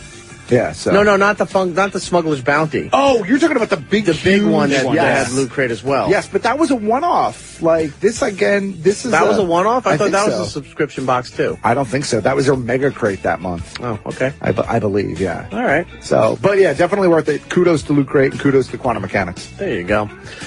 Well, it is that time. It's the end of the show. It's the end of the week. We do have to get out of here. Let's go around the room and get to the plugs. Matt OG. Geek Stuff OG on Twitter, Instagram, and Snapchat. And, of course, Geek Stuff just celebrated its 10-year anniversary this past week, so you can check us out at BK Geek Stuff. Thank you so much. BKGeekstuff.com. Yeah, we made 10 years. That's saying something, I think.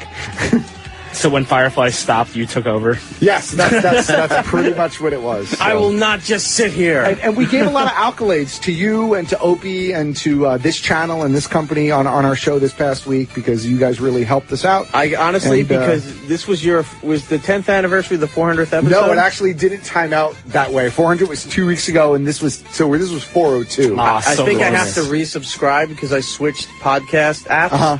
And because yours wasn't updating for so long, I think it blew out. So I haven't seen it, so I'll have to go back and resubscribe. Yeah, absolutely. Check it out. Geek Stuff on iTunes.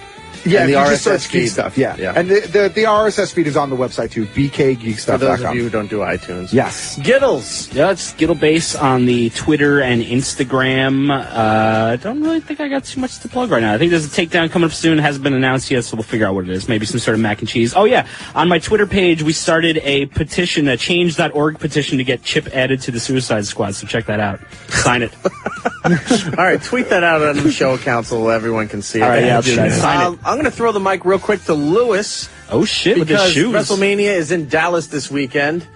And Lewis is dressed in Dallas gear head to toe for some reason today. I'm guessing he's a Dallas fan. Well, that, number one, and because The Undertaker took a picture with the Dallas jersey because he's a Dallas Cowboys fan, so I'm very excited about that. And where would you find this photo, Lewis? If you go to my Dallas Cowboys fan page on Instagram, at Cowboys_hot fans, you'll see it there. Hot fans? Yep, almost about to hit 40,000 followers. I'm pretty excited. Yeah, we've known about this for a while, and we just haven't figured out a way to bring it up. This is insane. Yeah. All Lewis does is Dallas Cowboys stuff on this account, and it goes everywhere. That's awesome, though. Kudos to Lewis. So it's Talk about it at next time. Cowboys_hot fans. So follow Lewis's account if you're a fan of football, if you're a fan of the Dallas Cowboys, or even if you want to spread some hate, follow that too. and then spam all his accounts.